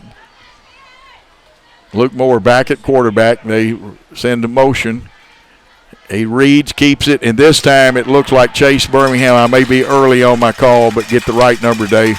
Yeah, I'll tell you, that was a fantastic play right there, and that's going to be number 42 for Jackson Christian, and that is Chase Birmingham, who just shot the gap and kind of spied right there on the quarterback, and that's the way you have to play that RPO. 3rd and 9, wide side of the field to the left. Luke Moore is in at quarterback. Lexington is in a 20-20 tie with Crockett County at half. That's a little bit of a surprise. Yes, it is. 3rd and they've got it at 10, so lost yardage, and now the official stops it, and the Jackson Christian wants a timeout. Jackson Christian wants a timeout. We're going to take a 30-second timeout on News Talk 101.5 and WNWS.com. Leave the termites dead. Make sure the ants won't spread. Have no fear, we got your back. You're the best, Mack. Mack, the bug stops here. Whether it be bugs, termites, or moisture issues, Mack Pest Control has you covered. Russ McKelvey with Mack Pest Control, servicing Jackson, Memphis, and Greater West Tennessee. Have you been experiencing issues with mold, fungus, or moisture in your crawl space? Give us a shout at MackPestControl.com, and we'll line you up for a free inspection.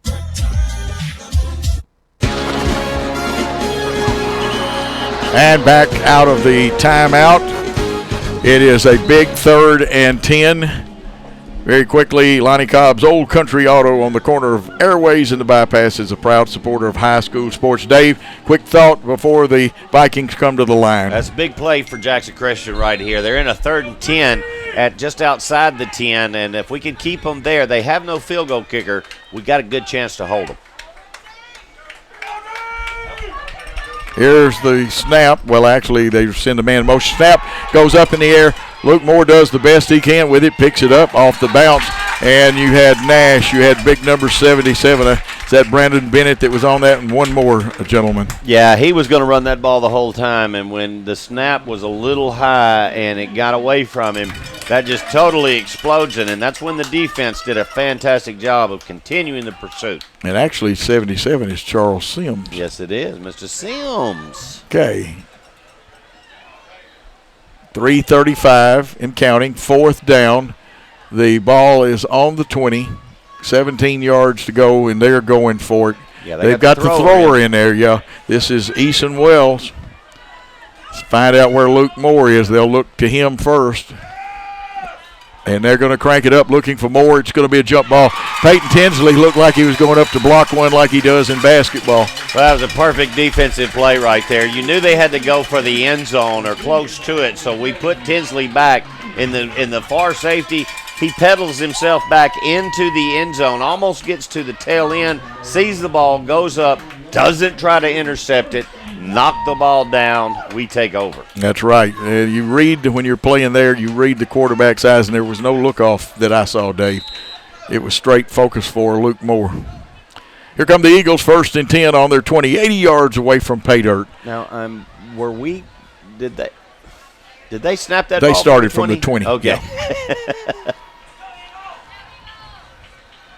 And the snap to Aaron Smith. He's drawing people towards him. They hit with a little screen out here to Tinsley. Tinsley's got yardage, the 40, the 50. It's a foot race, the 45, the 35. And finishing, not the 100-yard dash, but the touchdown dash. Peyton Tinsley takes it 80 yards. Well, what a pass play, what a call, what Good a throw, call, yeah. and what a run. You'll see it right here. They got Tinsley over there in the slot. He's going to make one step forward and then cut in. And as he cuts in, he's going to catch this ball. And he's got a slew of blockers that set the wall, and nobody was going to catch number 7 right there. And now Aaron Smith, he is 5 for 5. Alden Holland on to attempt the extra point. And the snap is good. The hole looks good. That one is drifting, and I believe it's going to be wide right. Well, we got the snap right. We got the hold perfect, and then just like a golf shot, we just pushed it out to the right. Absolutely. With the score, Jackson Christian 19 and Fayette Academy 6. Let's take a 30-second timeout on News Talk 101.5 and WNWS.com. Your daughter got her learner's permit. And to celebrate, you're on your way to get her favorites at McDonald's. And you let her drive. Now, if you could just make it to the drive-thru, enjoying the journey together, that's something to value. Choose your $3 bundle. Pair either the deliciously cheesy McDouble or the boldly seasoned hot and spicy McChicken with small fries. Price and participation may vary. Cannot be combined with combo meal. After the 80-yard touchdown pass, Jackson Christian leads 19-6. Remind you about Gene Langley Ford, the dealership that Service built. You should really try Gene Langley as Alden Holland approaches the football. This one, he gets some serious foot into it, and it's going to make the end zone, Dave. Yeah, he took that one deep, and there was no question. Absolutely on that. And Fayette Academy will start on their own 20, 1st and 10 with 2:57 to go here in the second quarter of play. This is where they got to answer right here, or we're going to have a great chance to take this game over. And 14-10, Union City is leading at half over Southside. And the Hawks have we not won appreciate all the folks texting. It takes me a little longer to return the text because I have to do a little play-by-play. And during the timeout, we take care of other business. 3 down linemen, stand-up linebacker, which is outside linebacker, which Chase King. He's playing the power of the formation, but Fayette Academy goes left, and there's a runaway truck that his uncle gave me a nickname for him. Tackler Nash, I believe, is the one that came through there like the runaway truck. Yeah, Mr. Tackler Nash came through there. There was no question that he was going to blow this up. And as he came through, it's just boom, right there in the hole, and put a stop to him. No gain on the play, bringing up 2nd and 10. The scoreboard says 9, but I can definitely see where the stake is over there, Dave. Absolutely. Fayette Academy, they are quick to the line, back under center. They're going to run the wing T, that double wing T crossbuck fake, and throw the waggle pass out of it. And you had receiver and the defensive back get tangled up. That's one of those you don't throw anything on. Yeah, and it was well covered right there. There was just not open. I mean, there was no way. He rolls out to his left, turns his shoulders, and throws a pretty good pass. But the feet get tangled up, and they're both actually down before the ball ever gets there. Yeah, Eason Wells still in there at quarterback with it 3rd and 10. The ball is on the 20-yard line. They're going to send Jake Grant out to the right. They'll have at tight end on the right side Bowman Weatherly. I was looking for Wells. Now they come out of the under center and go back to the spread. Jets sweep. Some yardage to be gained, but here's a solid tackle. And Tacker Nash got the tackle, but he lost his headgear, so he'll come over and fix it up again. Yeah, he just stepped up, and he fired that runner up. And right now, Jackson Christian has called a timeout, Coach. They're going to save a little time, try to put this ball in the end zone again. Absolutely. And they've called a timeout. We'll take a 30-second timeout on News Talk 101.5 and WNWS.com. Have you been looking for a jeweler that you can trust to give your jewelry the care it needs? Look no further than Grover King. He's been the owner and jeweler of King Jewelers for 23 years and has over 35 years experience in jewelry repair and custom design. If you've been dreaming of a custom piece unique to you, stop by King Jewelers. The staff is friendly, knowledgeable, and will inspect and clean your jewelry for free. King Jewelers always has beautiful pieces in store, from bridal jewelry to one-of-a-kind estate pieces. Open Monday through Friday from 10 to 5:30. 16B Conrad Drive in Jackson. KingJewelersJackson.com. As we come back to action with 19-6 your score, Jackson Christian leading Toyo's Clinics. Jerry Lee Lewis said, "I can't believe how clearly I can see." Dr. Toyo's had me playing in a concert the next day. And, of course, Mitchell's Body Shop. Mitchell's Body Shop, committed to quality, committed to you, committed to high school sports. 4th and 3. Punting situation. The ever-dangerous Danielle Brooks back deep. Looks like Cisco and one of the other defensive players up. Now Cisco steps a little closer to the line. And that may be Malik Booz back there. Here's the punt. Nice high punt. Brooks is going to field it. He's going to run with it. Runs west, or north actually, and then comes across the 50, the 45. And there a host of folks will bring him back down. Forward progress should be marked close to the 40. Well, Coach, we're going to replay on this, and I'm going to show you one of the most heads-up plays in football right now, made by Will Cisco. With all of the concussion protocols that are going on, they say the blindside block is illegal. Now, you'll watch him come in. He could have wore him out right there, but instead he just puts his body in front, causes him to change direction, gives Brooks a chance to get to the outside. Will Cisco, that is a fantastic play right there. A very heady play by him, and Cisco and Tinsley go to the right. Cisco's on the line, Tinsley off the line. You got a double slot to the left. Sprinting, he's trying to draw him, looking. Now he's running out of time and will have to unload is Aaron Smith. And he almost got it there, but a pretty good job by the defensive back of Fayette Academy. Well, and what I don't like right there, Coach, is that you'll see Smith. Aaron is just rolling, and then he's outside the hash. That we have no lineman downfield, and it's pretty good. But what you'll see at the end of the play, and it's on the bottom side of your screens, we had 2 receivers outside these hashes. They got to get across that field and work with the quarterback right there to get open. And that's, if you're right, Dave, and that's the first missed pass. He's now 5'6", he being Aaron Smith. Cam Boyd split out. He's in a position to run a quick screen if he needed to. Now they send in motion. Booz gets the football. Ooh. And he juked one man, and he's going to make positive yardage out of what could have easily been a loss.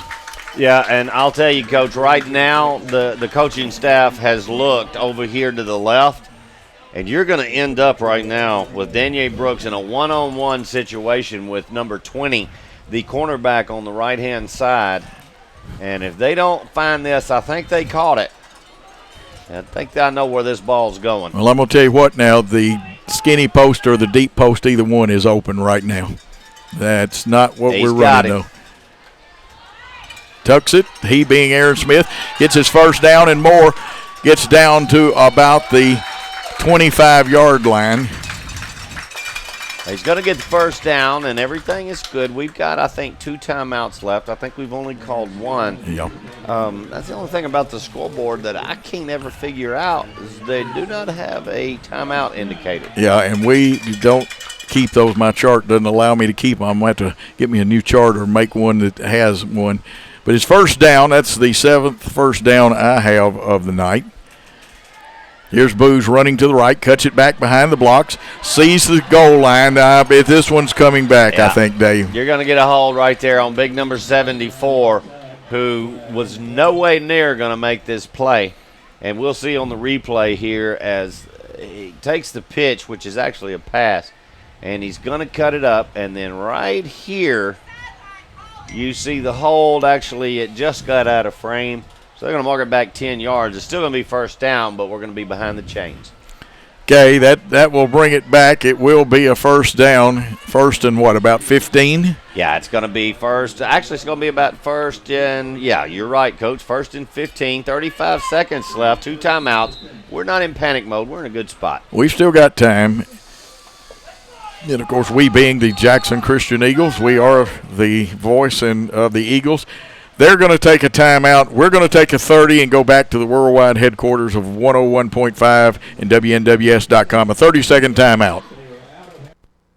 For more than 50 years, Jackson State Community College has helped West Tennessee students prepare for success. Now more than ever, Jackson State is here to help our students navigate the challenging times in front of us. We don't know what the future holds, but we know that Jackson State will be here to support our students in the communities of West Tennessee. Visit the COVID-19 page at jscc.edu/COVID for the latest updates and the resources you need to be successful. Jackson State, invested in your success. 34 seconds left, 19-6. Jackson Christian has the football on the 30-yard line, and they have it first and 15, trying to score. They send everybody out. It's a screen pass. It's to Brooks. We didn't get a couple of people blocked, and a nice tackle by number 34, Caleb Boswell. We don't have a timeout. I don't mean to talk over you. I was just checked informed, on it. and we do not have a timeout. 20 seconds in running. Remember, you can ground it. Now you don't have to be under center, and that's what we do is we ground it. We'll have 15.8 seconds to work with. Dave, your call. Well, I'll tell you, something across the middle on a slant would be fine. We've just got to make sure that the quarterback in the huddle right here makes everybody know, get out of bounds if we can, and if we run the slant, that's fine. We'll get the ball down, get up there so we can spike it. With 15 seconds, you should have enough time to spike it if you run something across the middle that doesn't make it. You must sprint to the football.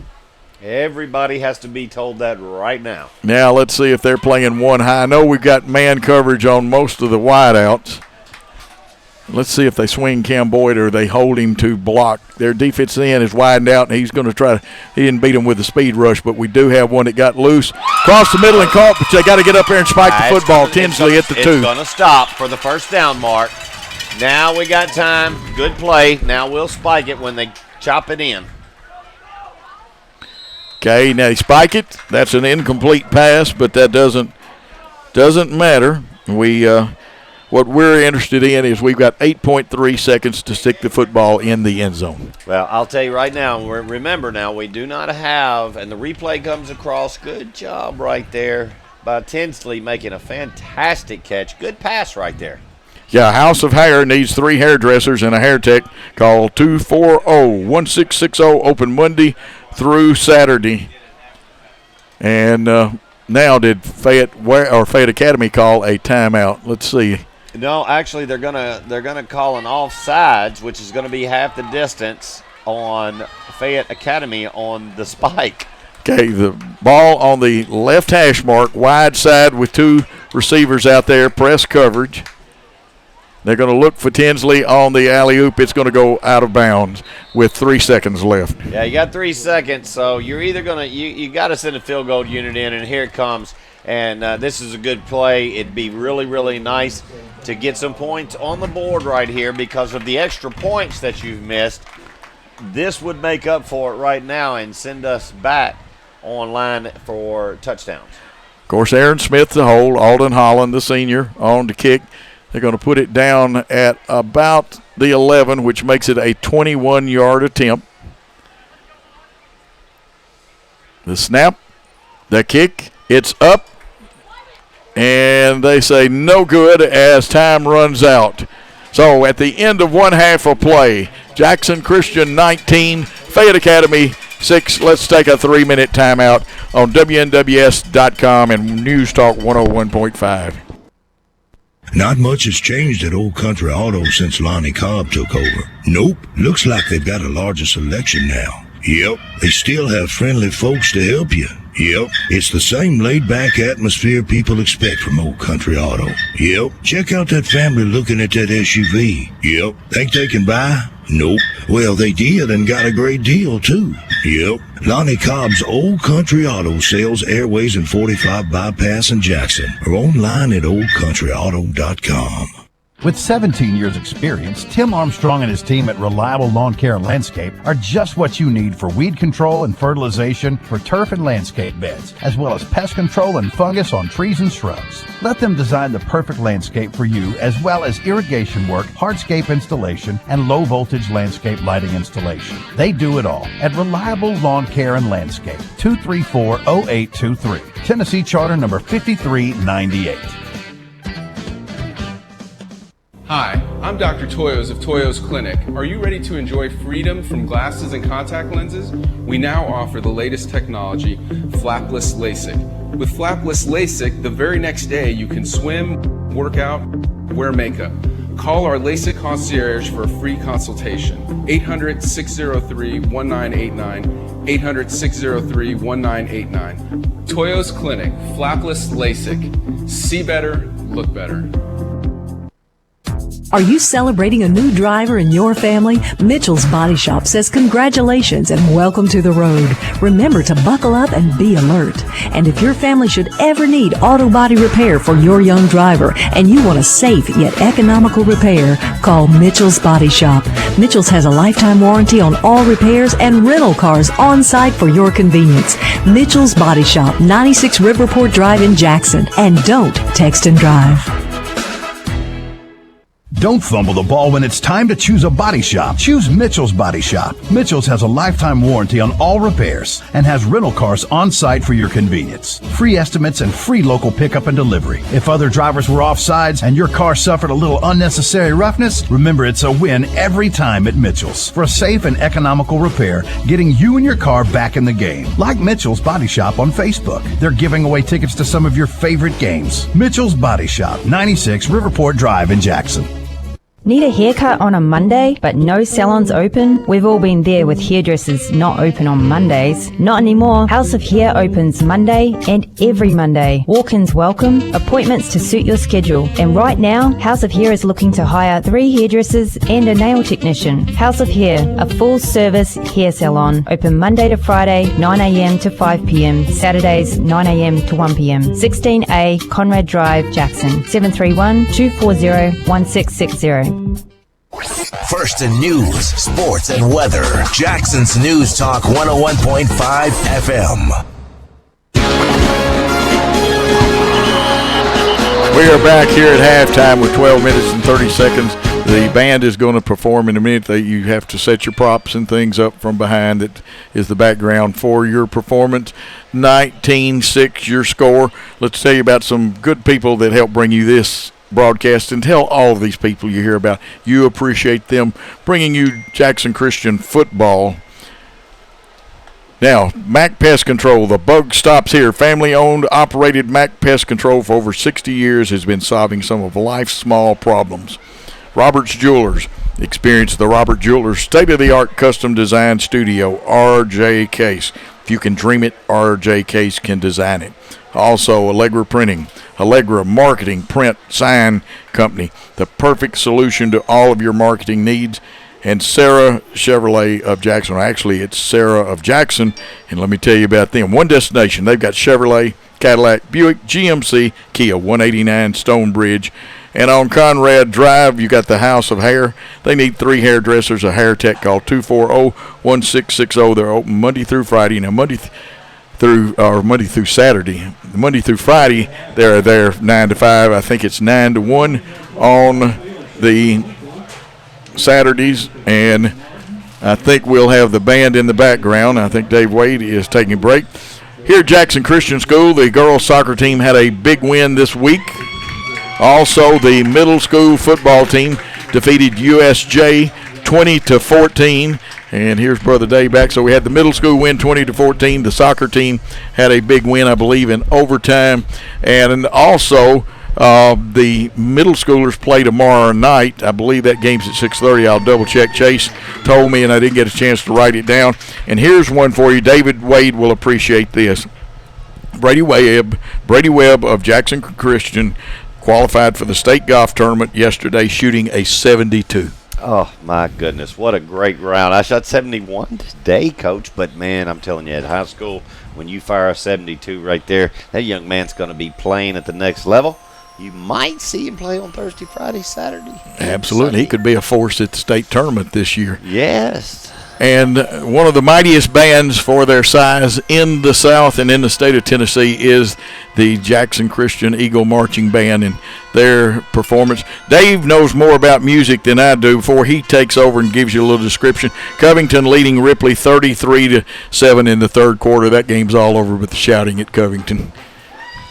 Well, Coach, I'll tell you right now, this is the biggest little band in West Tennessee under the direction of Mr. Jack Mallard and under the field commander, Megan Gonzalez. This is the new version and the new show and contest for the Jackson Christian Marching Eagles. Let's take just a second and get a listen to them. We'll listen to them and then have Greg Armour in a few minutes.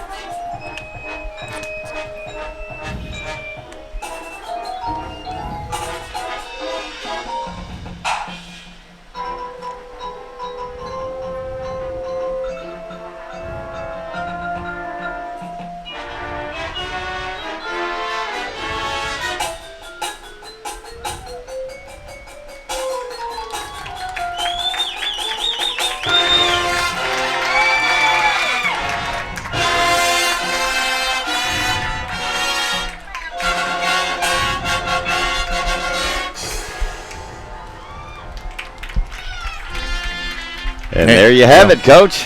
Tell you what, let's get Greg Armour in here, the busiest man around here. He keeps stats, coaches, and does everything else. The only thing I don't think he did tonight was pop popcorn. You didn't do that, did you, Greg? Because you work harder than anybody. Thank you, Joe. Well, let's see. For Fayette Academy, they were 19 times for 120 yards. They passed 3 times and did not complete a pass. Had 2 penalties for 10 yards and 6 first downs. For Jackson Christian, in the passing department, Aaron Smith was 10 attempts, 7 completions for 190 yards. Receiving wise, Peyton Tinsley had 3 catches for 127 yards and 1 TD. Daniel Brooks has 3 catches for 57 yards and 1 TD. Will Cisco has 1 catch for 6 yards. In the rushing department, Aaron Smith has 4 rushes for 1 yard. Malik Booz has 5 rushes for 20 yards. Cam Boyd has 6 rushes for 30 yards. We had 3 penalties for 25 yards, and we had 7 first downs. 7 first downs, and I was right on for a change. Greg, your stats are always much more accurate, but today I was able to at least keep pace on the first downs with you. So I did good. We started slow. We started slow, yes. And, I know the coaches. They do a good job. They gave the talk. Young men look like a little homecoming. The coach's nightmare, homecoming. It's great to have homecoming, but sometimes it takes a little time to get your focus back. But after they scored, it looks like we woke up. We did, and, we just got to buckle down and stop the rushing game. Yeah, that was Alden's first punt of under 50 yards this year. Yes, it was. But it still was a nice punt, didn't get returned, and if they're not returning it, we're doing good. That's correct. What else? You got anything else? I know you're bound to have something hidden away on that excellent stat pad. The score at halftime is Jackson Christian 19, Fayette Academy 6. Yeah, they scored first. Luke Moore took it right up the middle, and I think he kind of surprised with that one, but then we had Aaron Smith on and you correct me if I'm wrong, I got him at 110 in the first quarter. Aaron Smith, 3-yard run. The kick failed, and or that was actually the one that we tried to run it after we bobbled the snap, and then in the first quarter that was 110 mark. Second quarter, 8:29. Brooks went 37 yards, and you can give me the exact yardage on that, but I've got 37. Yes. We did make the extra point there. It's 13-6 Jackson Christian, and at the 2:57 mark in the second quarter, Peyton Tinsley, 80 yards, and we had a missed field goal, but he took it to the house, and when he caught it, he accelerated and went even faster. Yeah, he left them behind. Greg, what do you look for in the second half? We just got to buckle down on defense and to plug up their holes, and Yeah, the read option did cause us a little bit of trouble, and I don't think it was predetermined either. I saw him pull it. We got to get Tackler Nash. That's his new nickname now. His uncle, Stephen that went here, gave him. We call him Tackler Nash. His headgear's popped off twice. And we'd like to keep him on the field. That's correct. Anything else you got for the crowd? No, that's about it, Joe. We got a great band, don't we? Yes, we do. It's a small band, but they've got a lot of sound. Great homecoming festivities. We crowned the queen. The old queen came back, and it was just great. Had excellent escorts, and I know some proud escorts and proud football players. Middle school team back in action after a big win. They beat USJ 20-14, and the other night, and then the girls soccer team got a win. Well, the girls soccer team got a win 5-4 in overtime. And Chase McLean got me this. Brady Webb qualified for the state golf tournament yesterday, shooting a 72. I shoot 72 on 9 holes. That's 18 holes. Yeah. Anyway, hats off to him. Greg, thank you for coming by. Let's get the Eagles going a little bit. I know we've got listeners from Fayette Academy, but I am supposed to be the voice of the Jackson Christian Eagles, and we love being here, and say hey to all the people that's listening out there. Yeah, thank you, Joe. Thank you. We're going to take a 2-minute timeout, and when we come back, we'll just about be ready for more football here on News Talk 101.5 and WNWS.com. Has this pandemic got you upside down? How long do you want that break again? Hey, we've been there. Let's make it a 2-minute. Pawn and Jewelry. We buy, sell, and trade firearms. Chrysler Pawn and Jewelry also buys and sells Rolex watches and diamonds. We loan money. And Chrysler Pawn and Jewelry buys, sells, and trades gold. Open Monday through Friday from 9 to 5:30. And Saturdays 9 to 5. ChryslerPawn.com. And take a look at our items on Facebook at Chrysler Pawn and Jewelry. 2156 North Highland Avenue. Sometimes buying or selling a house is like the flip of a coin. Just like in the game of football, it could be heads or tails. If you want a real winner to sell your home, call Kimberly Evans. Kimberly and her team will take the ball and get it across the goal line. Score a touchdown with a championship realtor. Kimberly Evans with Coldwell Banker. Call Kimberly today. 731-697-8558. 731-697-8558. Or 731-668-1777. KimberlyEvans.com. Have you been looking over and over online in search of that perfect engagement ring or that special piece of jewelry that you can envision in your head but just can't seem to find? Well, come let RJ Case Custom Design Studio, located inside Roberts Jewelers, bring your very own design to life. Come book your one-of-a-kind jewelry creation experience with RJ Case's head designer, Chris, by visiting Roberts Jewelers right away. If you can dream it, RJ Case can design it. RJ Case, located inside Roberts Jewelers, Van Drive, Jackson.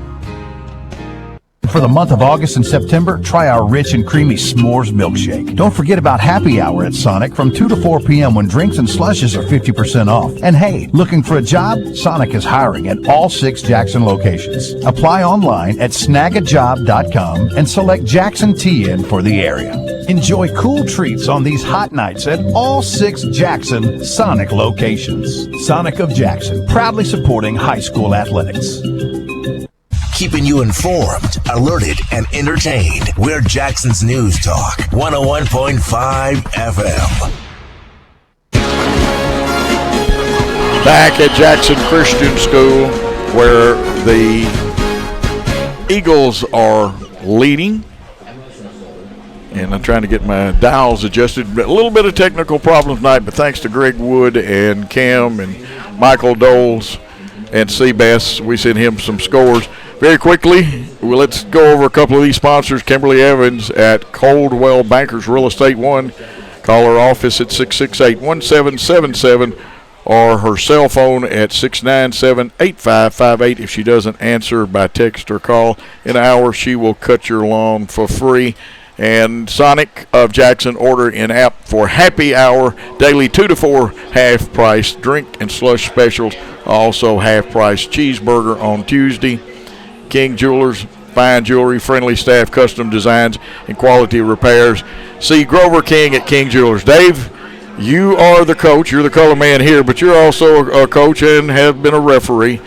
You've not played well, but you've played well enough to be up 19-6. Yeah, we've definitely not looked sharp, but these are the kind of games that are going to happen from time to time. And even though we have not looked very sharp and crisp, our kicking game does not look like it has.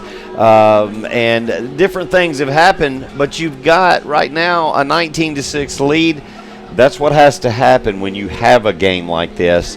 You just got to figure out a way to keep scratching and scratching and scratching. And I'll tell you what, our passing game is definitely working, and they just can't stay with our receivers long enough. And when Aaron has the time, which that offensive line is giving him the time, he has been able to hit some wide open receivers for 2 good long touchdowns, one for 80 yards. That was just a perfect little screen pass that Tinsley just turned the Jets on and took it to the house. And, Dave, I've got a college score from tonight. UTSA is leading in their contest with MTSU. MTSU having a hard time this year. 17-10 at halftime, UTSA. That's San Antonio from Texas.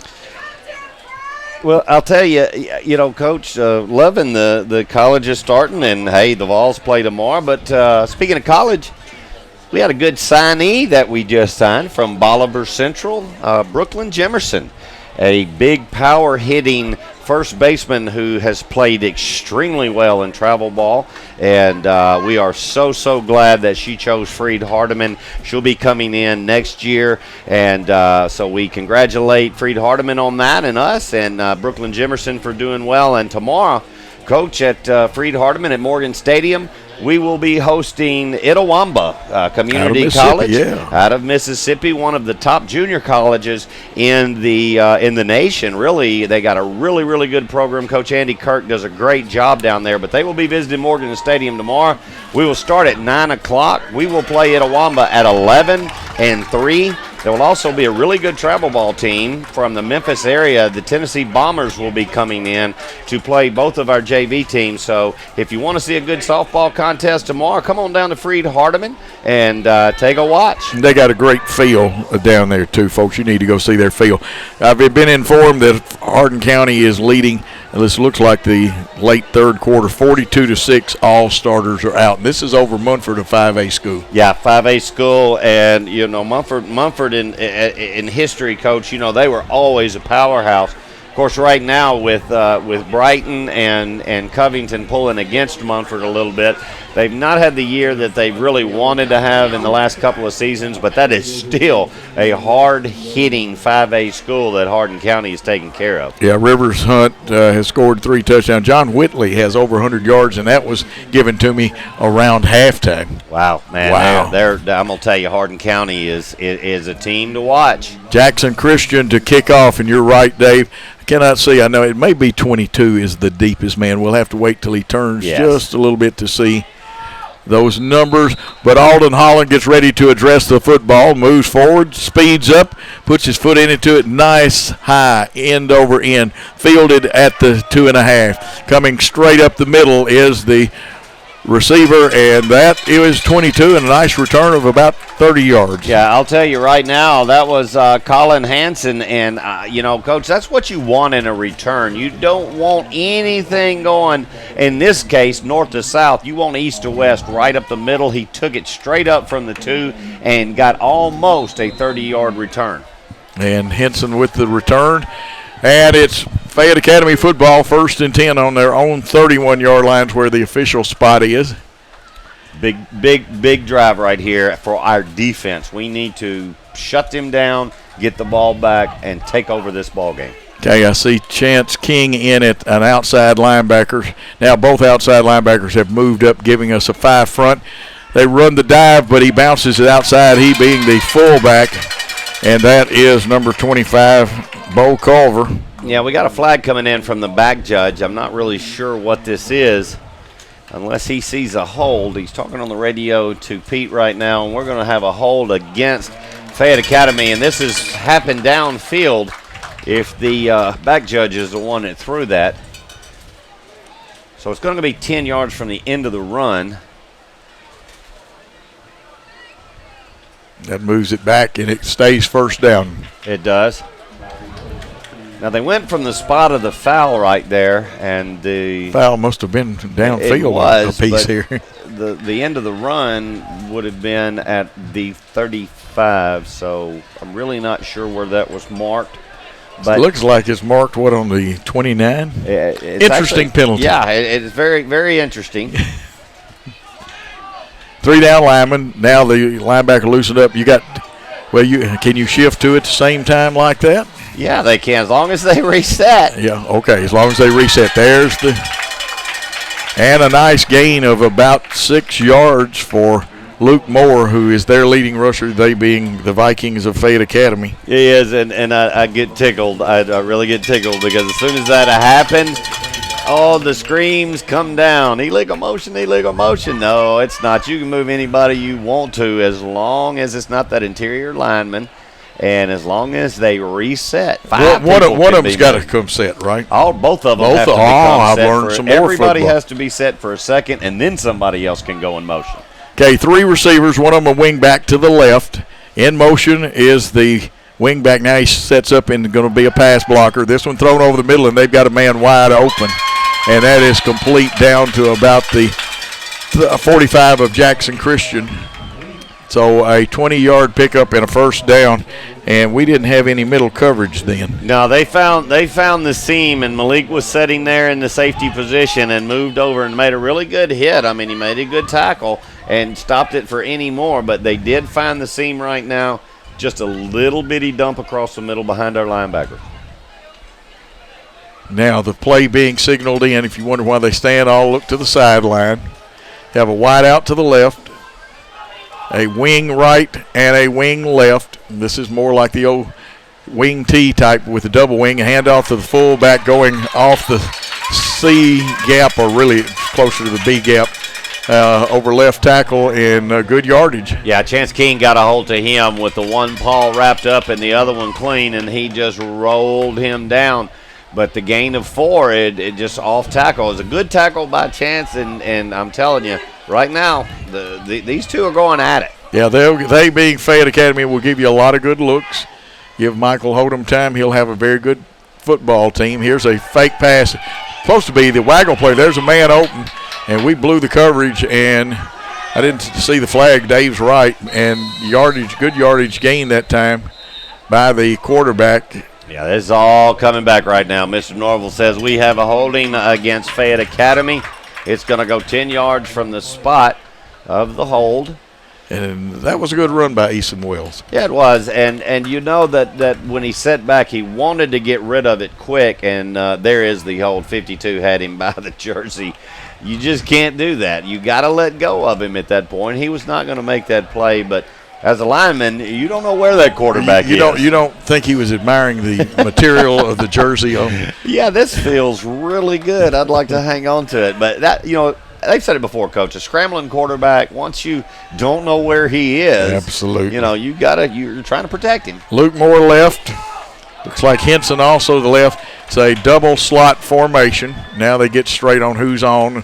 Man in motion. They'll make it into trips. He'll turn and curl up. They want to throw short screen. And they get the screen pass. It's going to be a little short of the first down. No, that's the regular marker there. They still got another 10.5 yards to go. Yeah, they were behind the chains, and that little slang word right there means is that you have more than 10 yards to go for the first down. They call it then you're behind the chains. The umpires and the referees will cross their hands and bang them together because they are letting each other know that they have double stakes That's right. Double stakes means you got to cross both stakes to get the first down. And our officials in Tennessee communicate well, and sometimes I think we as fans, which is short for fanatic, we're too hard on the officials. 3rd and 11, ball on the Jackson Christian 46. 3 down linemen for sure are rushing. See what the outside linebacker. They're just going to keep it. Here comes Luke Moore, the leading rusher. The flag goes down. He has a first down or close to it, but it's coming back, I think, Dave. It's coming back. Monlo Hodge, the umpire who is backed by the referee, sees the hold, and that's what broke him at point of attack. So we're going to get another 10-yard penalty right here, and it's going to move it back 10 yards. And, Coach, another thing that has happened in the last few years with the TSSAA is all the crews have now gone to radio systems, and they're all mic'd, they're all wired up to each other on the different channels, and they can speak to each other at any moment and any time during a football game. 3rd and approximately 21. Call a cab company, but let's see if Moore or Wells is at quarterback. Looks like it's going to be Moore. Moore can throw it. Wells has been trained more for quarterback because Luke Moore is a very good wide out. They're going to have to snap this quick. 3 receivers to the right. Sprinting right is Moore. He's got a blocker out in front of him. And a little low, possibly catchable. I'll let you be the judge. Yeah, incomplete. It was a catchable pass, but I'm not understanding the play because the route was only about a 7-yard route, and he was going to catch it at the 50. There was no way in the world that he was going to reach the 35. You'd have had to go downfield on it. So, you're going to punt anyway. In that situation, I don't mind just chunking it deep. Well, you might as well take an attempt now. They may have been hoping that they'd break a tackle and get the yardage needed because they did have some block, but those blockers were a little behind the play, weren't they, Dave? Yeah, they were, and our defense was right on it. He wasn't going to go anywhere if he had caught that ball.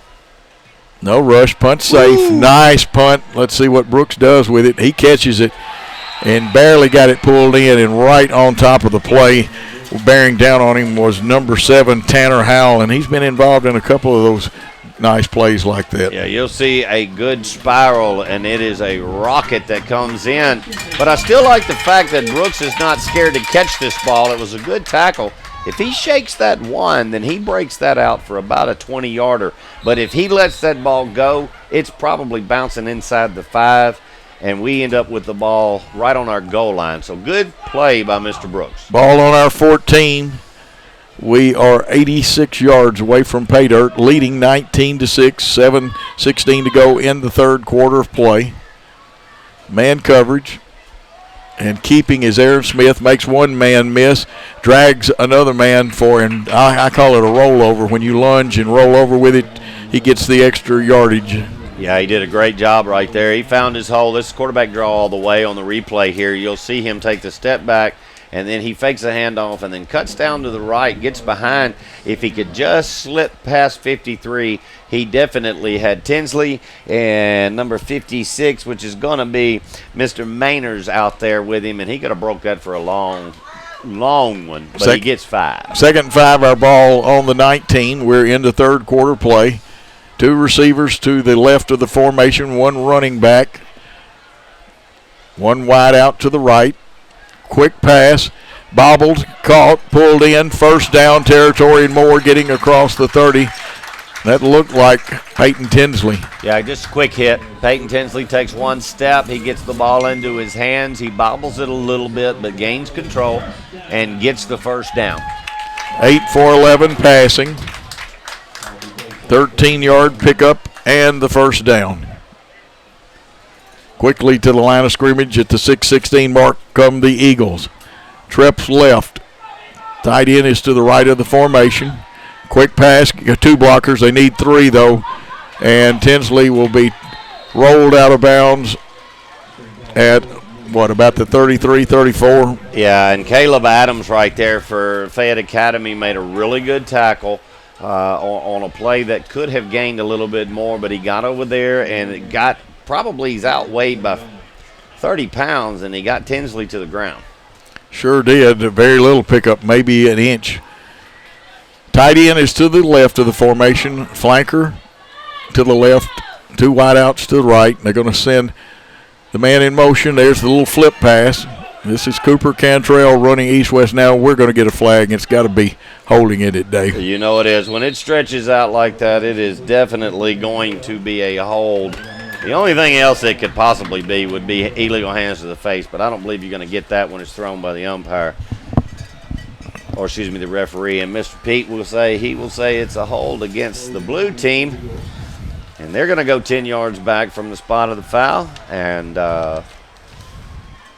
going to put us behind the stakes now, Coach. Yes, it is, and it'll put us at the spot of the foul. I estimate it would be around the 20 or 21-yard line. Well, he's going to decline the penalty here. So 3rd and 10 or 3rd and 12 where they tackled him, and they are saying we don't believe you can get 12 yards. Now they're going to force him to do it in one play instead of giving them 2 because I think the hold was downfield and would have been a full 10. Okay, Cantrell to the right, Cisco and Brooks. Here's the screen. He picked it up off the ground, and I think it was a catch, but only the referees know for sure. He's going to blow it incomplete, and then we're going to get a flag by Mr. Hodge, the umpire. We've got actually 2 flags that are on the ground, but he's calling it an incompletion. Okay, they're going to say an incomplete. We got a player down, and the trainers are coming out to get him, so they're going to talk. This is going to be interesting here, Coach. You have an actually incomplete. The penalty happened after the play should have been blown dead, but it's still the same situation. Personal foul against Fayette Academy. Well, that's a hard penalty there because you just made a great defensive play. Well, and it's not going. All right, they've moved the stake.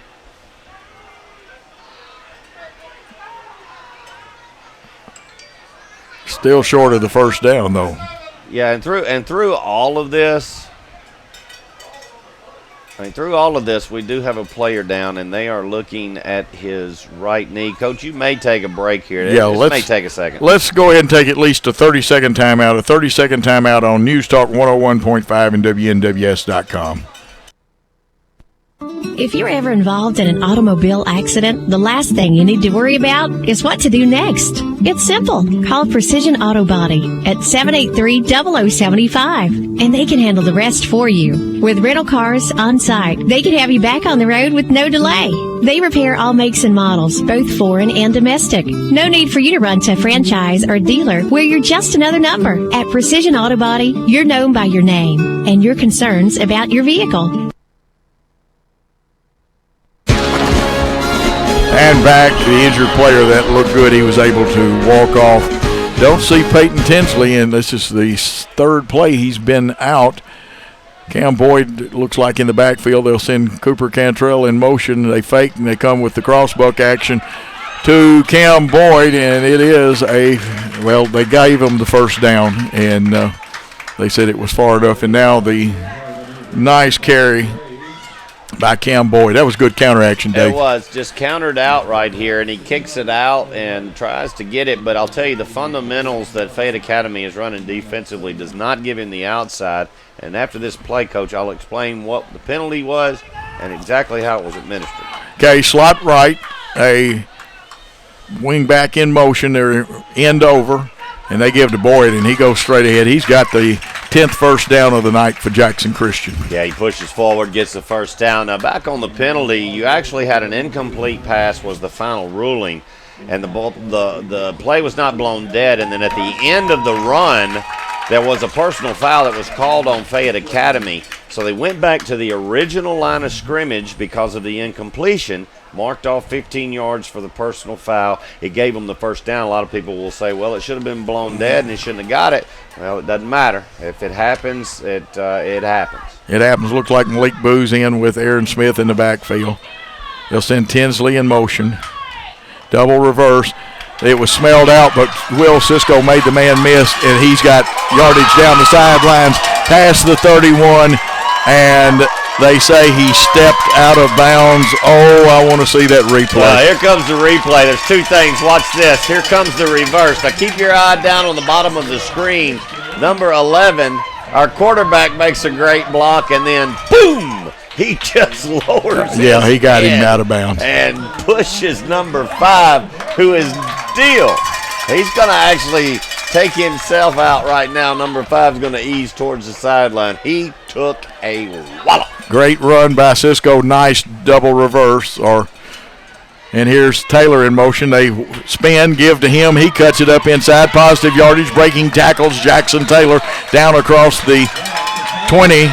And now somebody for Jackson Christian got knocked down, and I got a feeling we got a player disqualification coming today. I think I saw a punch be thrown, and we're fixing to get a real good look at this on replay. And as it comes down, if we're staying with it here, it's happening behind the play. Boom, there's the push. We're not going to see it. We come running in, and we get a lick. I'll tell you, if nobody leaves this ball game, it's going to be tough, because I did think I saw a punch. Well, you could have as few as 1 or 2. And interesting. They're going to get Jackson Christian for the first hit. Yeah. Well, no. They're going to get him for the retaliation. Oh, which, okay. You know, the first one was missed, and it happens. I mean, you miss the first one, and as you turn with the action, you see Blue do what they did, and they're retaliating, which, you know, I mean, you're protecting your player. So, anyway, after all that, Coach, fill the car up, because we got a little trip to take. It's first down on the 41, but it looks like about 24, maybe more than 24 to go. My counter's not working good, but we're going trips right. One back in the backfield. He is to the right with Aaron Smith. Good pass protection, 3-man rush. There we held him. Yep. This will all come back even after a nice run by Aaron Smith. I think it was the young man on the ground actually holding Dave. Yeah. Yep. That's going to be what it is. It's going to be a hold. And the action that happened in the backfield, and they don't like it, but, you know, at the end of the day, it was purely legal what went on back there. It was the defensive player for Fayette Academy was trying to shuck the blocker. 63 knows that he has the hold, and he you can tell by his reaction that he knew he had to hold Will Stanfield, but, you know, I don't know how much further we can go for a first down, Coach, but it's holy smokes. First and approximately 38 yards, the ball on our own 45, and this probably would be about a $5 cab ride in the old days. Boy, I'd like to see Brooks just take this one-on-one out here and slant it. They're going to bring a slot man over, and we'll have to pick the slot man up. There's a new one in the ball game. They got Brooks over the middle if it's not overthrown, and he accelerated. Give him 6. Daniel Brooks and Jackson Christian School, 55 yards. Well, I called it. I'm sorry. You sure did. I got to say it. I called it. It was one-on-one, and they brought Cisco over, which actually moved another defensive back over into, but he was totally put on to Cisco and couldn't stay with Brooks. Brooks hits the slant right across the middle and never broke stride. Fantastic pass by Aaron Smith. Hey, who cares if it's first down and 40? We're going to call it for a touchdown. Aaron Smith with the play, and now we've got a little hold up down on the field. Are we going for two? Interesting. 3:25 left in the third quarter when that touchdown was scored. Going for the 2-point conversion. 2 receivers to the right. Looking. They have the angle, and that is good to Will Cisco on the 2-point PAT. You know, Aaron Smith right there, Coach, threw a perfect pass, and Cisco put his body between him and the defender and just eases it in to make it 27-6. 2-point conversion with that. It makes it 27-6. Jackson Christian School in the lead. Let's take a 30-second timeout on News Talk 101.5. Leave the termites dead. Make sure the ants won't spread. Have no fear, we got your back. You're the best, Mack. Mack, the buck stops here. Whether it be bugs, termites, or moisture issues, Mack Pest Control has you covered. Russ McKelvey with Mack Pest Control, servicing Jackson, Memphis, and Greater West Tennessee. Have you been experiencing issues with mold, fungus, or moisture in your crawl space? Give us a shout at MackPestControl.com and we'll line you up for a free inspection.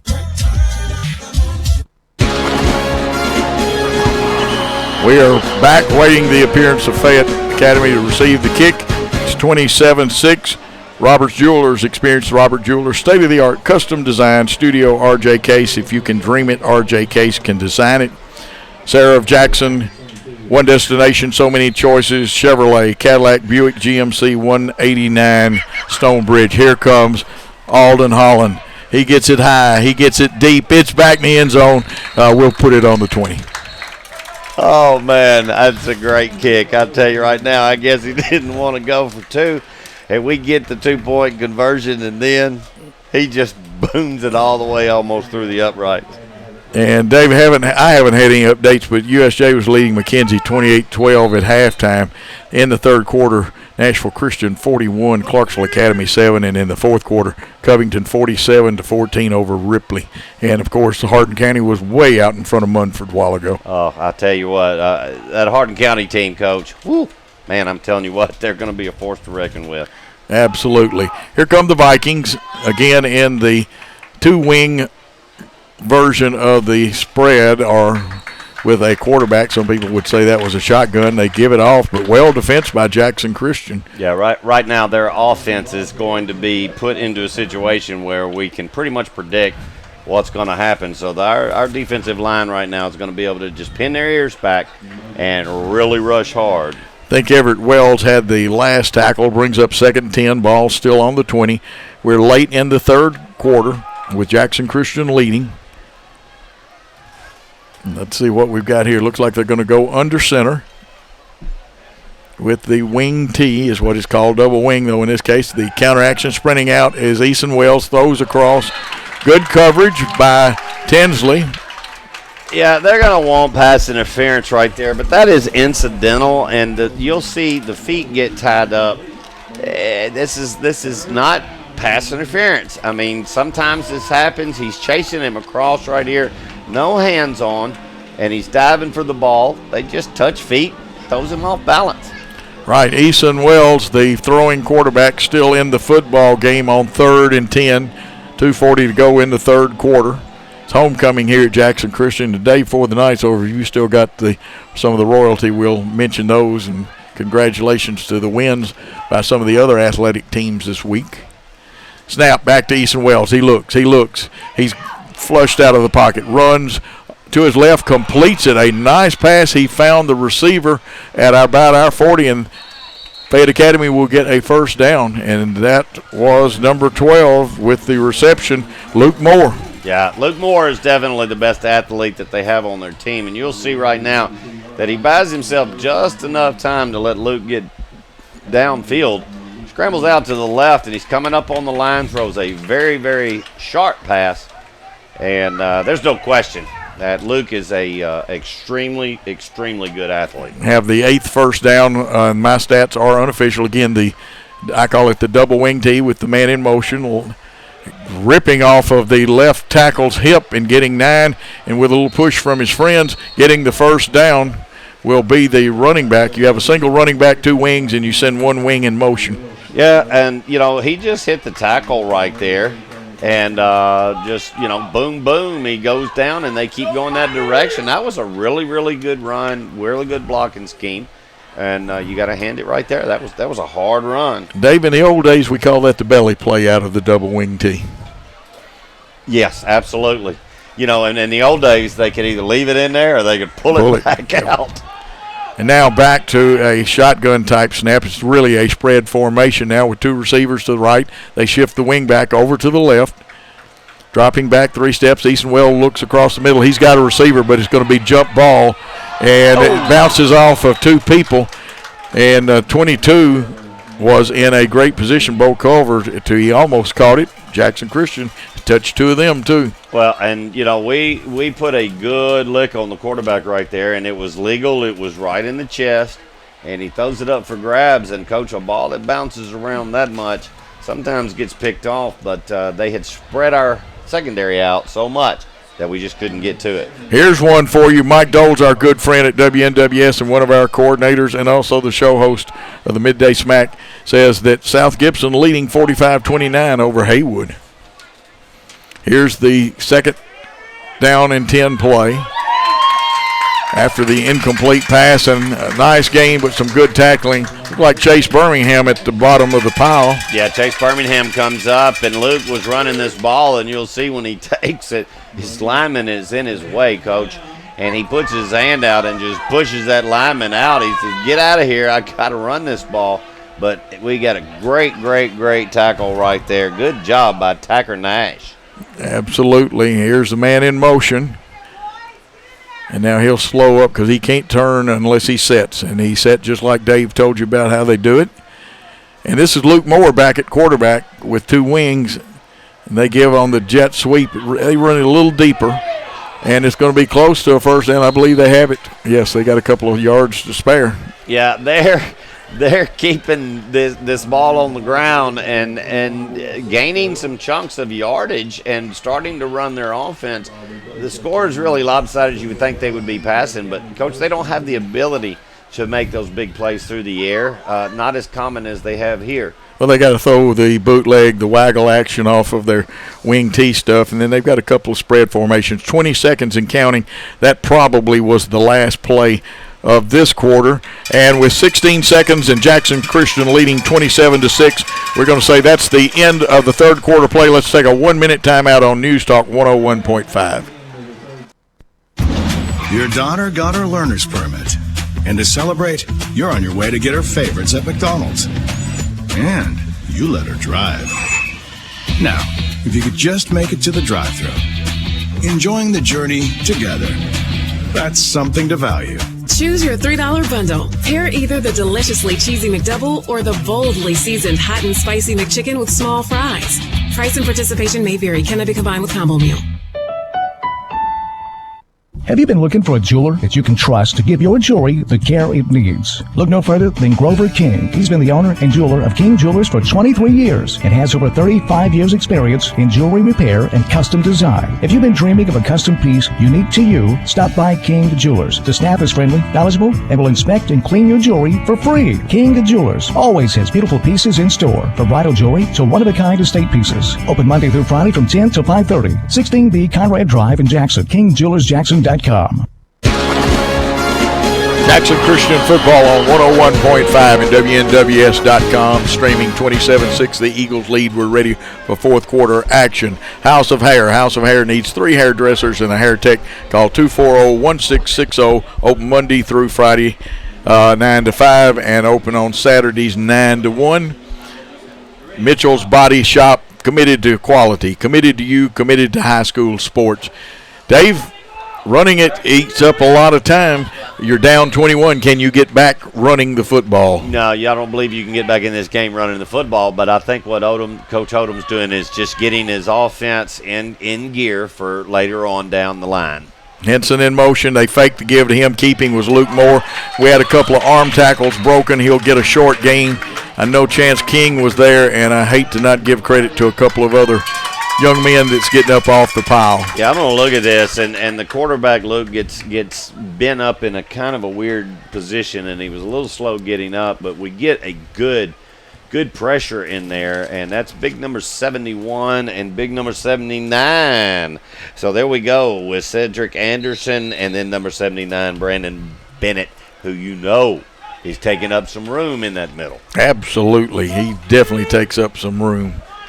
91 yards unofficially for Luke Moore, and I may be a couple of yards short. Now bringing Tinsley over because we didn't have the right match there, but they're keeping it. Pull the guards in front of Luke Moore. He's got 10 and a first down, and that'll be their 11th first down. Yeah, and that's their bread and butter right now. If there was some way that he could do that little Tebow as he gets to the line, that little jump pass to a tight end that's slanting across the middle, it would be wide open because our entire defense has now committed to the fact that when he takes off running, he's not going to throw it. Toyo Side Clinic Jerry Lee Lewis said, I can't believe how clearly I can see. Dr. Toyo's had me playing in a concert the next day. And remind you in the morning from 10 to 12, the Saturday Sports Roundup 3 special guest, AP sports writer covering NFL and college, David Brandt, formerly here in Jackson. Here's the play, the handoff to number 7 and cutting up, and he's going to be close to a first down. Right now their running game is cutting us to ribbits. Yeah, they're getting just little creases, and they're hitting it good. They're pumping their legs right now. That clock is ticking, and they're going to have a first and goal right now. And, you know, it's going to be hard to get back in running, but I don't like seeing first downs on every play. No, that kind of yardage will get you in trouble if you're the Jackson Christian defense. Long count this time. They send a man in motion to the right. That's where the power of the formation is. He resets. They check their wristband. I think he's now Trip Hearn reset. And here comes Tinsley. He's going to take the look-in pass away, and they give straight ahead for a couple of really tough yards. It was first and goal. Yeah, I'll tell you right there, Coach. Luke Moore, the quarterback for Fayette Academy, he changed that play on his own. He knew exactly what he wanted to do, and we're going to get one hobbling off who's asking to come in. That is number 56. That's going to be Will Sparks. He is a offensive lineman, 10th grader, and not sure exactly what position on the line that he occupied, but somewhere there's a new one in there, Coach. Yep, second and goal from the 8. Moore goes under center. You've got 2 wings and a running back behind him, the man in motion. They give to the fullback off of left tackle. He's going to get another couple of tough yards and then gets pushed back. Nash was there. There's some other guys getting off the bottom. Looks like Chance King. Yeah, it's going to be third down, and you'll see right now that he had the option to pull that out and then run the option, and it would have been open because they had sealed the block on the outside. But he handed it to the fullback, got it down to the 4, Coach. Third and goal from the 4. This is 4-down territory for them. No question. Big defensive play, 2 of them fixing to come up for Jackson Christian. Luke Moore goes back to the shotgun. Got wideouts to the left of the formation. Now they messed up the exchange, but 7, did he? No, he kept his balance, and he gets down close to the goal line. Oh, they're going to give it to him. They're going to give him 6. And I'll tell you, you're going to see on this replay, I mean, this is fantastic balance right here. He gets wrapped up, and right there he is spun around, and at no point did a knee hit the ground. Then he gets to the edge, reaches the ball out, touches the pylon. That is the correct call. Fantastic effort right there by number 7, which is going to be Tanner Howell. Yeah. And, Coach, you know, we got a player down on the far side. Let's see if we can get a camera shot on that opposite goal line over there. 4 yards for the touchdown. Nice run. Dave's told you exactly right. We didn't seal the deal and get him down to the ground. He spun out of it. A slippery little runner. Howell is a senior. That looks like, Coach, that's going to be Michaelic Booz down on the ground. I see an 8, and I can't see his shoes. That's one way. But they are dealing with what looks like an ankle. Let's hope it's not a high ankle sprain. And team's taking time. Well, while they're looking that over, let me tell you about some more of these fine sponsors. Gene Langley Ford's a dealership that service built. You should really try Gene Langley. And, of course, reliable lawn care and landscape. We offer professional knowledge, increased property values, and better living space for you and your family. Old Country Auto, that's Lonnie Cobb's Old Country Auto on the Airways and Bypass Corner. Proud supporter of high school athletics. Well, Malik comes off on his own power and at a really, really good pace trot, so he is okay. But I still got to hand it to the young man from Fayette Academy for keeping his balance right there. And they're going to go for 2, Coach, to make this a 14-27 game. This is a big play right here to keep it 3 scores. It really is, and 27-12 now. And they'll have Luke Moore in at the quarterback. Culver is with him. They're going to go straight ahead. Keeping is Moore And did he break the plane? That's going to be the only question. No, I see the official coming in from this far side. He is signaling no good. 2-point attempt failed. And with the score, Jackson Christian 27, Fayette Academy 12. Let's take a 30-second timeout on 101.5 and WNWS.com. For more than 50 years, Jackson State Community College has helped West Tennessee students prepare for success. Now more than ever, Jackson State is here to help our students navigate the challenging times in front of us. We don't know what the future holds, but we know that Jackson State will be here to support our students in the communities of West Tennessee. Visit the COVID-19 page at jscc.edu/COVID for the latest updates and the resources you need to be successful. Jackson State, invested in your success.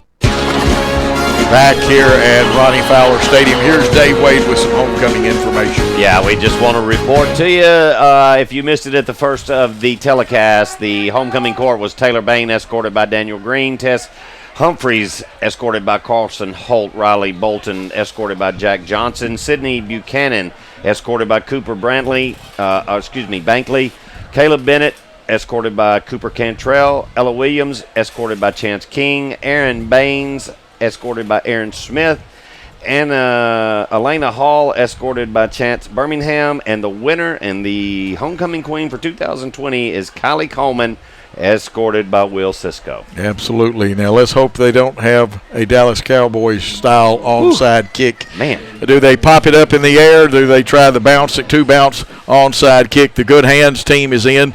Danielle Brooks is back, and Clarksville Academy is getting beat by Nashville Christian 47-7. Oh, man. I mean, they're trying very, very hard. But, Coach, I believe you've got to put this ball and let it bounce twice, hope that upper bounce gets going. Or if they kick this deep, that is a signal that the white flag has been given. Well, it goes semi-deep. Dancing, that's Brooks. He's going to make it into a pretty decent run. He's going to be shoved back at the 40-yard line.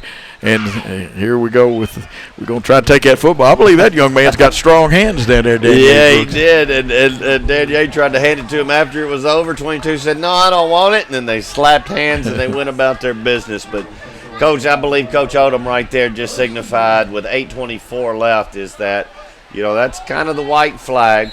I don't think you'll see us air it out quite like we would. I'm not saying we won't throw it, but it would probably be safe running. 1st and 10 for the Eagles. And we got a slot left, the wide out, Tinsley to the right. Day for this broadcast is over in the next couple of minutes. Let's run down that fine offensive line of Jackson Christian School. Smith in the backfield, looks like with Cam Boyd. Now a little press coverage far side. They fake to Tinsley, juggling it with Cam Boyd. He's going to get a couple of tough yards. And sometimes that little juggle will kind of destroy the timing on a play. Oh, he definitely will, and it's just a little bit. You lose your momentum when that happens. So it's just really, really hard to turn it on. And he was going over that right side, and Coach will tell you about the right side. That'd be number 75, B. Forrest Mainers, and then the other Mainers. And I forgot his number. I can't see it. It's in the 50s. Yes, it's in the 50s. I know it when I see it. How about Here's the handoff to Boyd. Boyd's got yards, 45.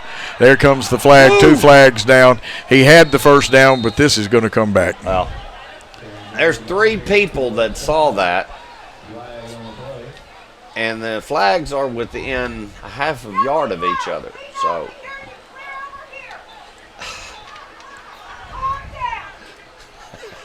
we'll sort this one out. Looks like it's coming back. Sims tells his teammates that we might want to move back, gentlemen. There's no question.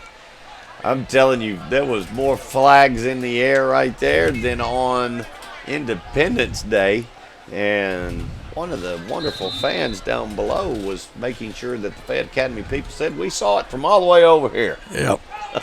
Man coverage out here on Tinsley, and is that Cisco? Can't see the number, but it looks like Cisco. It is. Sprinting right, Aaron Smith. 2 men chasing him, and that one looked like it kind of went out of his hand out of bounds. Well, it did, and he did. Now, there's kind of a weird situation right here, Coach.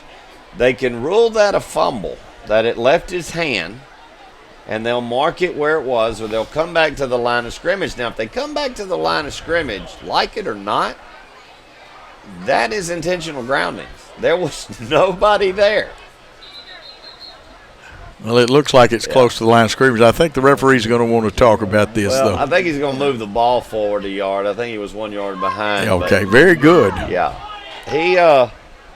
That is going to be a different, that could be called either way, but because I know he was trying to hit his receiver and it slipped out of his hands. But 3rd and 12. Got a double slot situation. They move up. Now they back out of press coverage. Dropping back, Aaron Smith looking, got Cisco across the middle. Cisco's got it and tackled after about 2 yards after he caught it, but a nice gain from the 38 of Jackson Christian down to almost the 30-yard line. And what a wonderful pass and throw, and people will say, well, you said they wasn't going to throw deep. Well, at that point they had second down. It was a cab ride after the penalty. So, yeah, you had to throw the football. That's no way to keep. You want to keep possession of this football. Yeah, you've got to keep possession, and that's the play that you keep possession on. That's that skinny post, some people call it. Others would want to call it deep post, but it fits the skinny better. Now, Cisco looking, they're trying to decide who goes in motion and keeping the football after fake. Aaron Smith bounces it outside, gets across the 25, the 20, the 15, the 10, the 5. Give Aaron Smith and Jackson Christian 6. I'll tell you right now, Coach Odom is mad as a hornet on the other side of the field, as well as he should be, because at that point, Cisco actually moved, and everybody says, well, he is in the backfield. He can move and reset, but he actually looked like he simulated the snap and moved forward and then reset. He knew that he had messed up. No flag was thrown, and we take it for a touchdown. And I'm telling you, you look Coach Odom over there, his blood pressure is up. Could we cook a couple of hot dogs or some eggs? Alden Smith kick is up. This one looks good. Thank you, referee. It is good. And Jackson Christian has taken a 34-12 lead with 6 minutes, 36 seconds left in this contest. Let's take a 1-minute timeout on News Talk 101.5. Not much has changed at Old Country Auto since Lonnie Cobb took over. Nope, looks like they've got a larger selection now. Yep, they still have friendly folks to help you. Yep, it's the same laid-back atmosphere people expect from Old Country Auto. Yep, check out that family looking at that SUV. Yep, think they can buy? Nope. Well, they did and got a great deal, too. Yep, Lonnie Cobb's Old Country Auto sells Airways and 45 Bypass in Jackson, or online at oldcountryauto.com. Yeah. And that was good. I'm going to let Dave tell you what happened, and then I think as far as the players, I didn't see the whole thing. I was actually watching Coach Odom give. Well, I was watching. The players handled it in a proper manner there. They have more than one captain. Only one can come out, and one of the other captains nicely asked the official about the call, and that's Absolutely. the proper way to do things. That is, and Coach Odom handled it well over there. I mean, he's upset. There's no question he's upset. He got to talk to Mr. Hodge as he was coming down the line, and he has a point. And high end-over-end kick coming down to Colin Henson at about the 6. He starts up the middle, has a good wall. Now it looked like Trip Hearn grabbed his ankles, and who's that finishing him off? That is number 10. And number 10 is Campbell Scott. Yeah, that ball was fumbled, Coach. Okay, I did not see the fumble. Who has the fumble, Dave? They're certainly not going to call him down. Let's see right here on the hit comes in right here, and that ball is out. There's no question. That ball is out. Is there any way to rerun that one more time and kind of slow it down right at impact? Interesting. We'll look at it. We call it interesting call. As we look at it right here, here comes impact right. He's not down. He's not there. He is still not down, and you can see that ball is out, and we recovered it. But they're going to say that it was down. I don't think that's going to have an outcome on this ball game, but that ball was out. But I'll tell you, in real time, That's a hard call to make. It's a hard call to make. I'm not going to fault the officials. Glad to have the replay tonight. And now we're going to have a timeout. They take a timeout. We're going to take a 30-second timeout on WNWS.com and News Talk 101.5. With 17 years experience, Tim Armstrong and his team at Reliable Lawn Care and Landscape are just what you need for weed control and fertilization for turf and landscape beds, as well as pest control and fungus on trees and shrubs. Let them design the perfect landscape for you, as well as irrigation work, hardscape installation, and low voltage landscape lighting installation. They do it all at Reliable Lawn Care and Landscape, 234-0823, Tennessee Charter number 5398.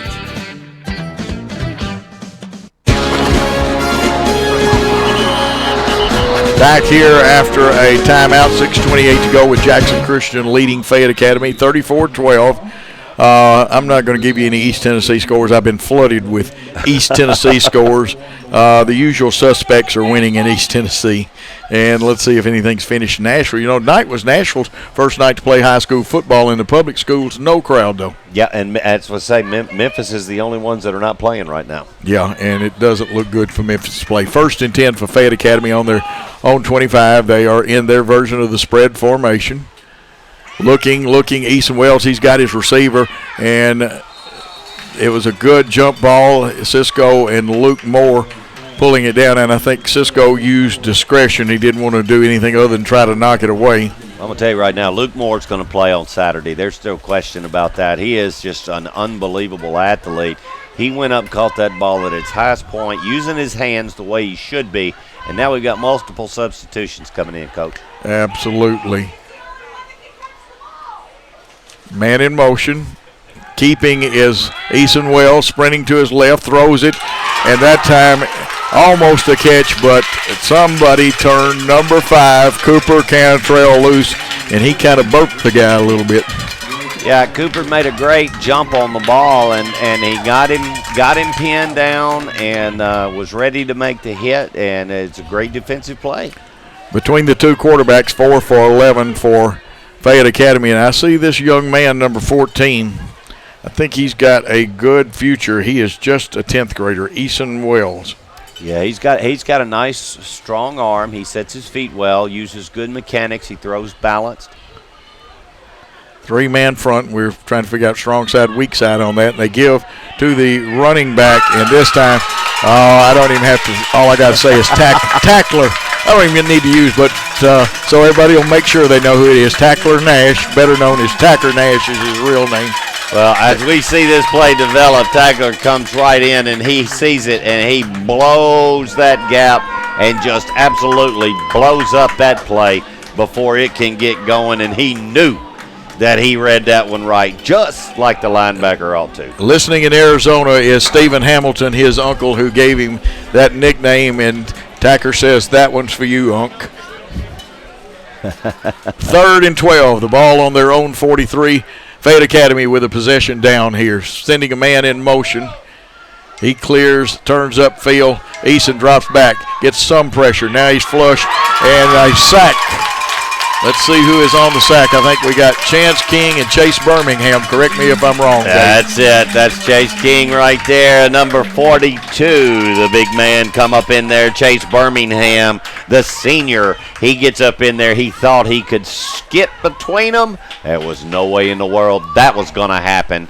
And now they've come down to their 4th down with 5 minutes left in this game. Coach, this is their last effort. After this, I think you'll see a new offense. Loss of 4. It'll be 4th and 16, 34-12. Jackson Christian leading, 4:45 and counting. Ball is on their own 39. This is definitely a possession down there. We're in too high or too deep. Looks almost like a Tampa 2. Here's the cross the field pass, and it got caught. You know who it is. It's Luke Moore, and he's going to get some positive yardage, but it won't be enough for the first down. Yeah, Luke Moore did all he could do right there, but he was stymied in there. Great job by the defense coming off the field. Good job by Jackson Christian making their adjustments at halftime, coming out, taking control of this ball game, and now I think you'll see a new offense go in. Actually, I think they're going to send the first one out there, but they may run the football here. Yeah. It's definitely. I don't believe you're going to see the ball in the air right here. Jackson Taylor's still out there. So is Tinsley Smith, Cam Boyd, Brooks, and Cisco. Taylor sets up as a tight end to the right. 3 down lineman for Fayette Academy with a stand-up outside linebacker. Here's the snap. It's going to be Aaron Smith straight up the middle. He pulls one man with him for about 5 yards. And on that tackle, I think I had number 53 as the initial hit. Yeah, that's Logan Land. Yeah, 53 and number 74 is going to be that's Dalton. That's Dalton Purd. But I'll tell you right now, Coach, I think it's the coach in me. I don't want Aaron Smith running the football right now. Right. I just don't. Actually, I'll be honest with you. I don't want Aaron Smith in the ball game right now. Got a score here with 20 seconds to go at Haywood.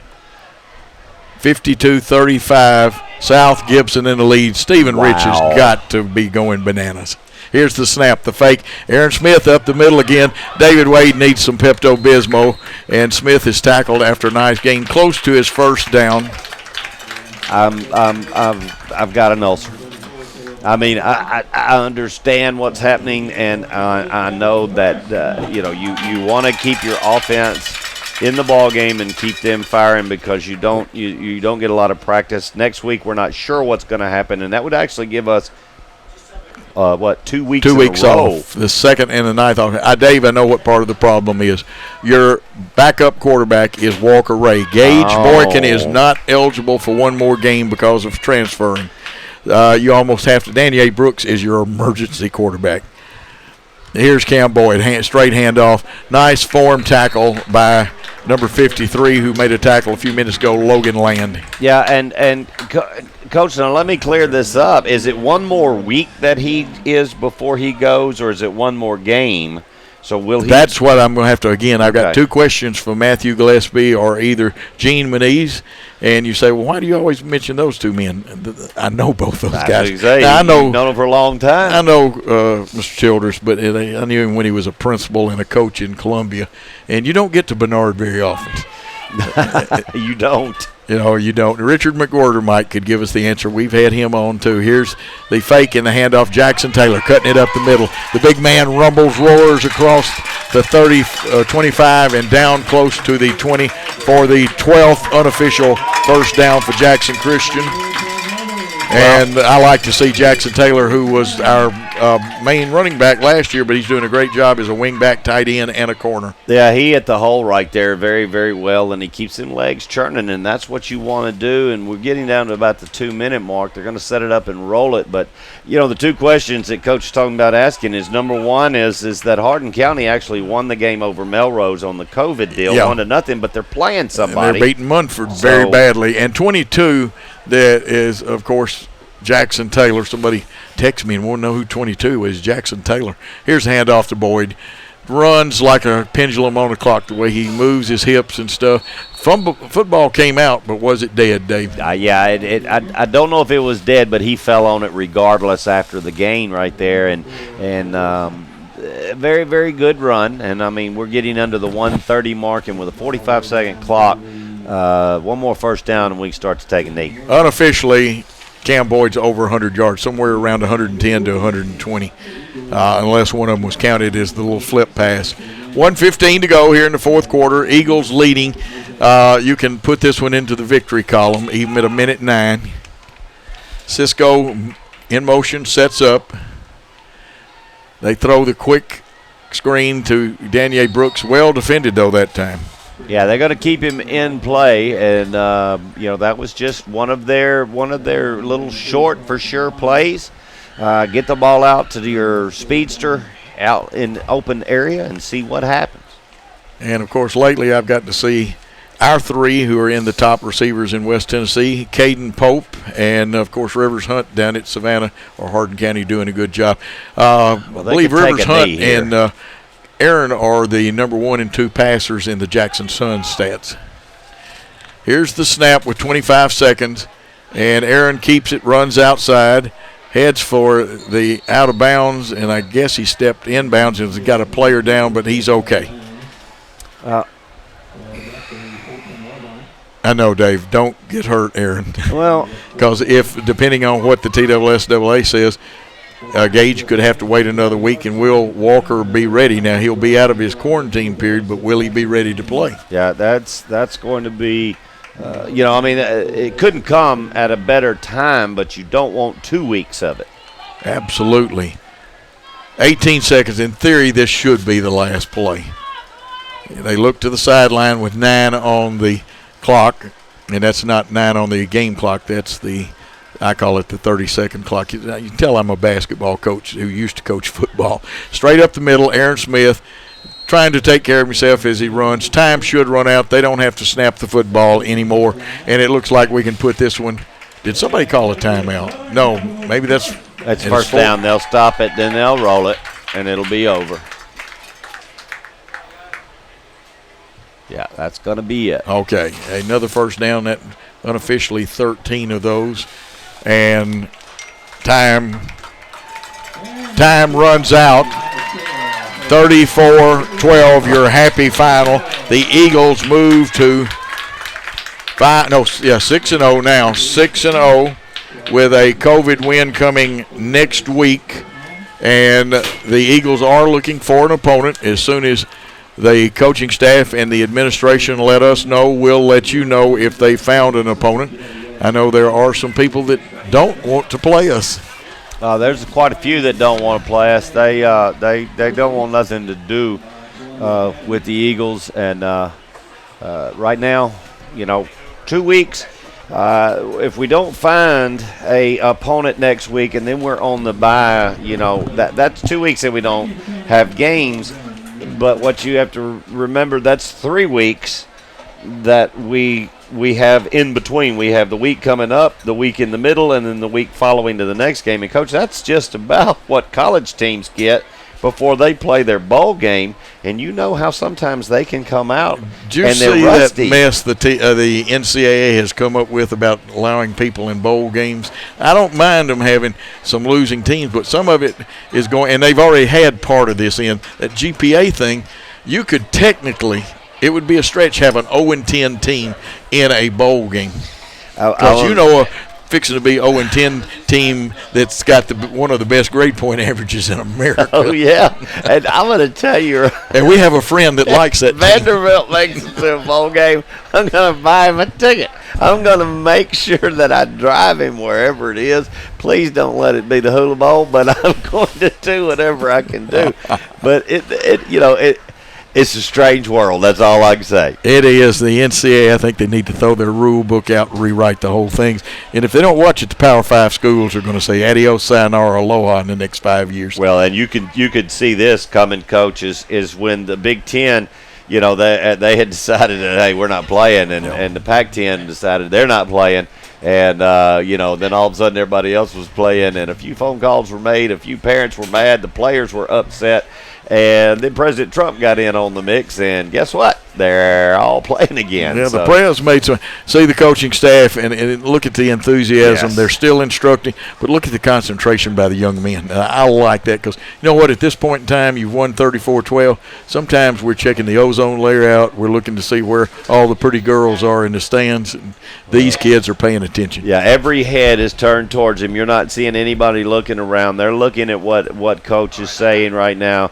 And I think he's explaining that we didn't have our best tonight. Everything wasn't clicking for us, but we still found a way to put 34 points on the board and hold a Fayette Academy team to 12 after coming off one of the biggest signature wins that has happened in Jackson Christian in many years. But he is, you're right, he is coaching them up. And the best thing that I can say is that they respect him enough to pay attention after a 34-12 win. And down on the other end, and I know we've got some Fayette Academy fans listening, stick with your coach there. He's a good one. Yes. He's coached them up. They did better tonight. Remember the layoff they've had, the amount of practice they've missed. He's teaching them football. And you know what? They did some very good things tonight. But if you'll hang with him, he's been a winner. He's rebuilt every place he's ever been. Yeah, and that's a school that only has 200 students. Yep. I mean, so you're choosing – I would have to say that there's probably 80% of the male students that are in that school are on the football team Well, right definitely now. in high school. Yeah, absolutely, because that 200 is not just high school. That's counting the middle school in there too. And they also have the little bitty ones that are there, but that don't count. But, yes, I mean, you've got a good coach right there, and I'm sure he's probably found a good home that he likes to be at. We got to see two good coaching staffs at work tonight. Darby Palmer, head coach. Lee Hooper, offensive coordinator. Rob Phillips, we might turn him into a radio guy. He's pretty good on radio, too, but a good defensive coordinator. Will Reichard, Brian Bullard, Alan Irvin, Lewis Gillum, and Hunter Allen, along with statistician and coaches. Greg Armour also coaches the middle school. And very quickly, Sonic, order in the app. Have that app. Get happy hour daily, 2 to 4, half price. And that's a happy price, too, because I know the Route 44, get that thing cut to half price. You've got a bargain. Slushes and half price cheeseburgers on Tuesday. King Jewelers, fine jewelry, friendly staff, custom designs, and quality repairs. See Grover King at King Jewelers, Jackson State Community College. JSCC, welcoming learners of all ages and offering career-ready degrees. And, of course, McDonald's from the start. McDonald's has been committed to doing the right thing. Stop by your McDonald's today. Coach, Dave, you got something yeah, quick? I do want to say something real quick, and I want to send this out. And this is for one of our seniors at Freed Hardeman, Emily Bradford. She was a Milan graduate. She's one of our pitchers, and her arm had been giving her trouble for the last year. They've been really, really trying to do so, and so finally the doctors had finally decided that they sent her up to St. Louis. And unfortunately, the damage in her neck and shoulder was worse than anticipated. They had to remove her first rib as well as scar tissue. She's had 3 incisions. Her throat's a little sore from the breathing tube, and it has a little pain in breathing. Pain management is helping out, and no breathing machine after surgery. They thought they were going to have to put her on a ventilator after surgery because of the nerve block that actually was going on. But Emily Bradford is doing fantastic right now. She's resting comfortably. We really want to send our prayers out to Em. She is such a wonderful player and a wonderful captain, and she should be coming home hopefully next week, and we hope she heals up really, really well, and she'll be there to act as a captain the rest of the season and just really help us out. Okay, Dave, I'm going to go ahead and get your final comments, and then we'll take a break and convert over and remind everybody we got the final scoreboard is on News Talk 101.5 tonight. You can hear that here. We want you to call in, talk about your game as well as we'll talk about this one. But your thoughts on tonight's game? The thoughts on tonight's game is that we came off of a very, very large win last week. We could have let down. And, Coach, you know as well as what we said, we did not look sharp, fumbling the opening kickoff and not getting it back, not getting into good position, and then looking not sharp on the first drive. And then they take the ball, punch it right in on and take a 6-0 lead.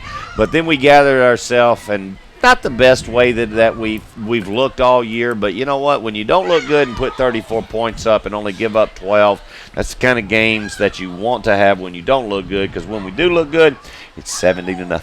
Absolutely. And over at Fayette Academy, Becky, we thank you for all your help on rosters and things like that. Shane Russell, the fine athletic director, and appreciate. I talked to Michael Hodem before the ball game, and of course here at Jackson Christian, I've already named our coaching staff, but to Coach Shelton, and I'm used to calling him Coach Shelton because of his days at Freed Hardeman out at Colorado, and he was a student coach for Don Meyer for years, and with Jason Shelton, and of course we wouldn't be anywhere without Chase McLean, some of the information, Greg Armour, who always gives us a lot of stuff, and for the administration here at Jackson Christian School. We'll be back after the 4-minute timeout, and Dave, we'll give those in the other. We need to give our sponsors a 4-minute timeout. When we come back, be on the final scoreboard show on News Talk 101.5. We'll give you the digits to call, and for everybody I mentioned, and especially Cam on the board, Gary, I'm going to tell you what, can the man get better each week? Yes, he has. He's every week something new. Paul Schultz, he showed up tonight. Vincent's here. Christian's here. We've had a great time, but we're going to say for the football game and a Big Eagle win, 34-12. Thanks for your time. This time till we see you on the scoreboard show. Let's go back for that 4-minute timeout. Hi, I'm Dr. Toyos of Toyos Clinic. Are you ready to enjoy freedom from glasses and contact lenses? We now offer the latest technology, flapless LASIK. With flapless LASIK, the very next day you can swim, work out, wear makeup. Call our LASIK concierge for a free consultation. 800-603-1989, 800-603-1989. Toyos Clinic, flapless LASIK. See better, look better. Are you celebrating a new driver in your family? Mitchell's Body Shop says congratulations and welcome to the road. Remember to buckle up and be alert.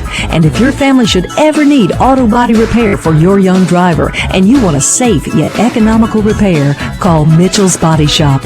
Mitchell's has a lifetime warranty on all repairs and rental cars on site for your convenience. Mitchell's Body Shop, 96 Riverport Drive in Jackson. And don't text and drive.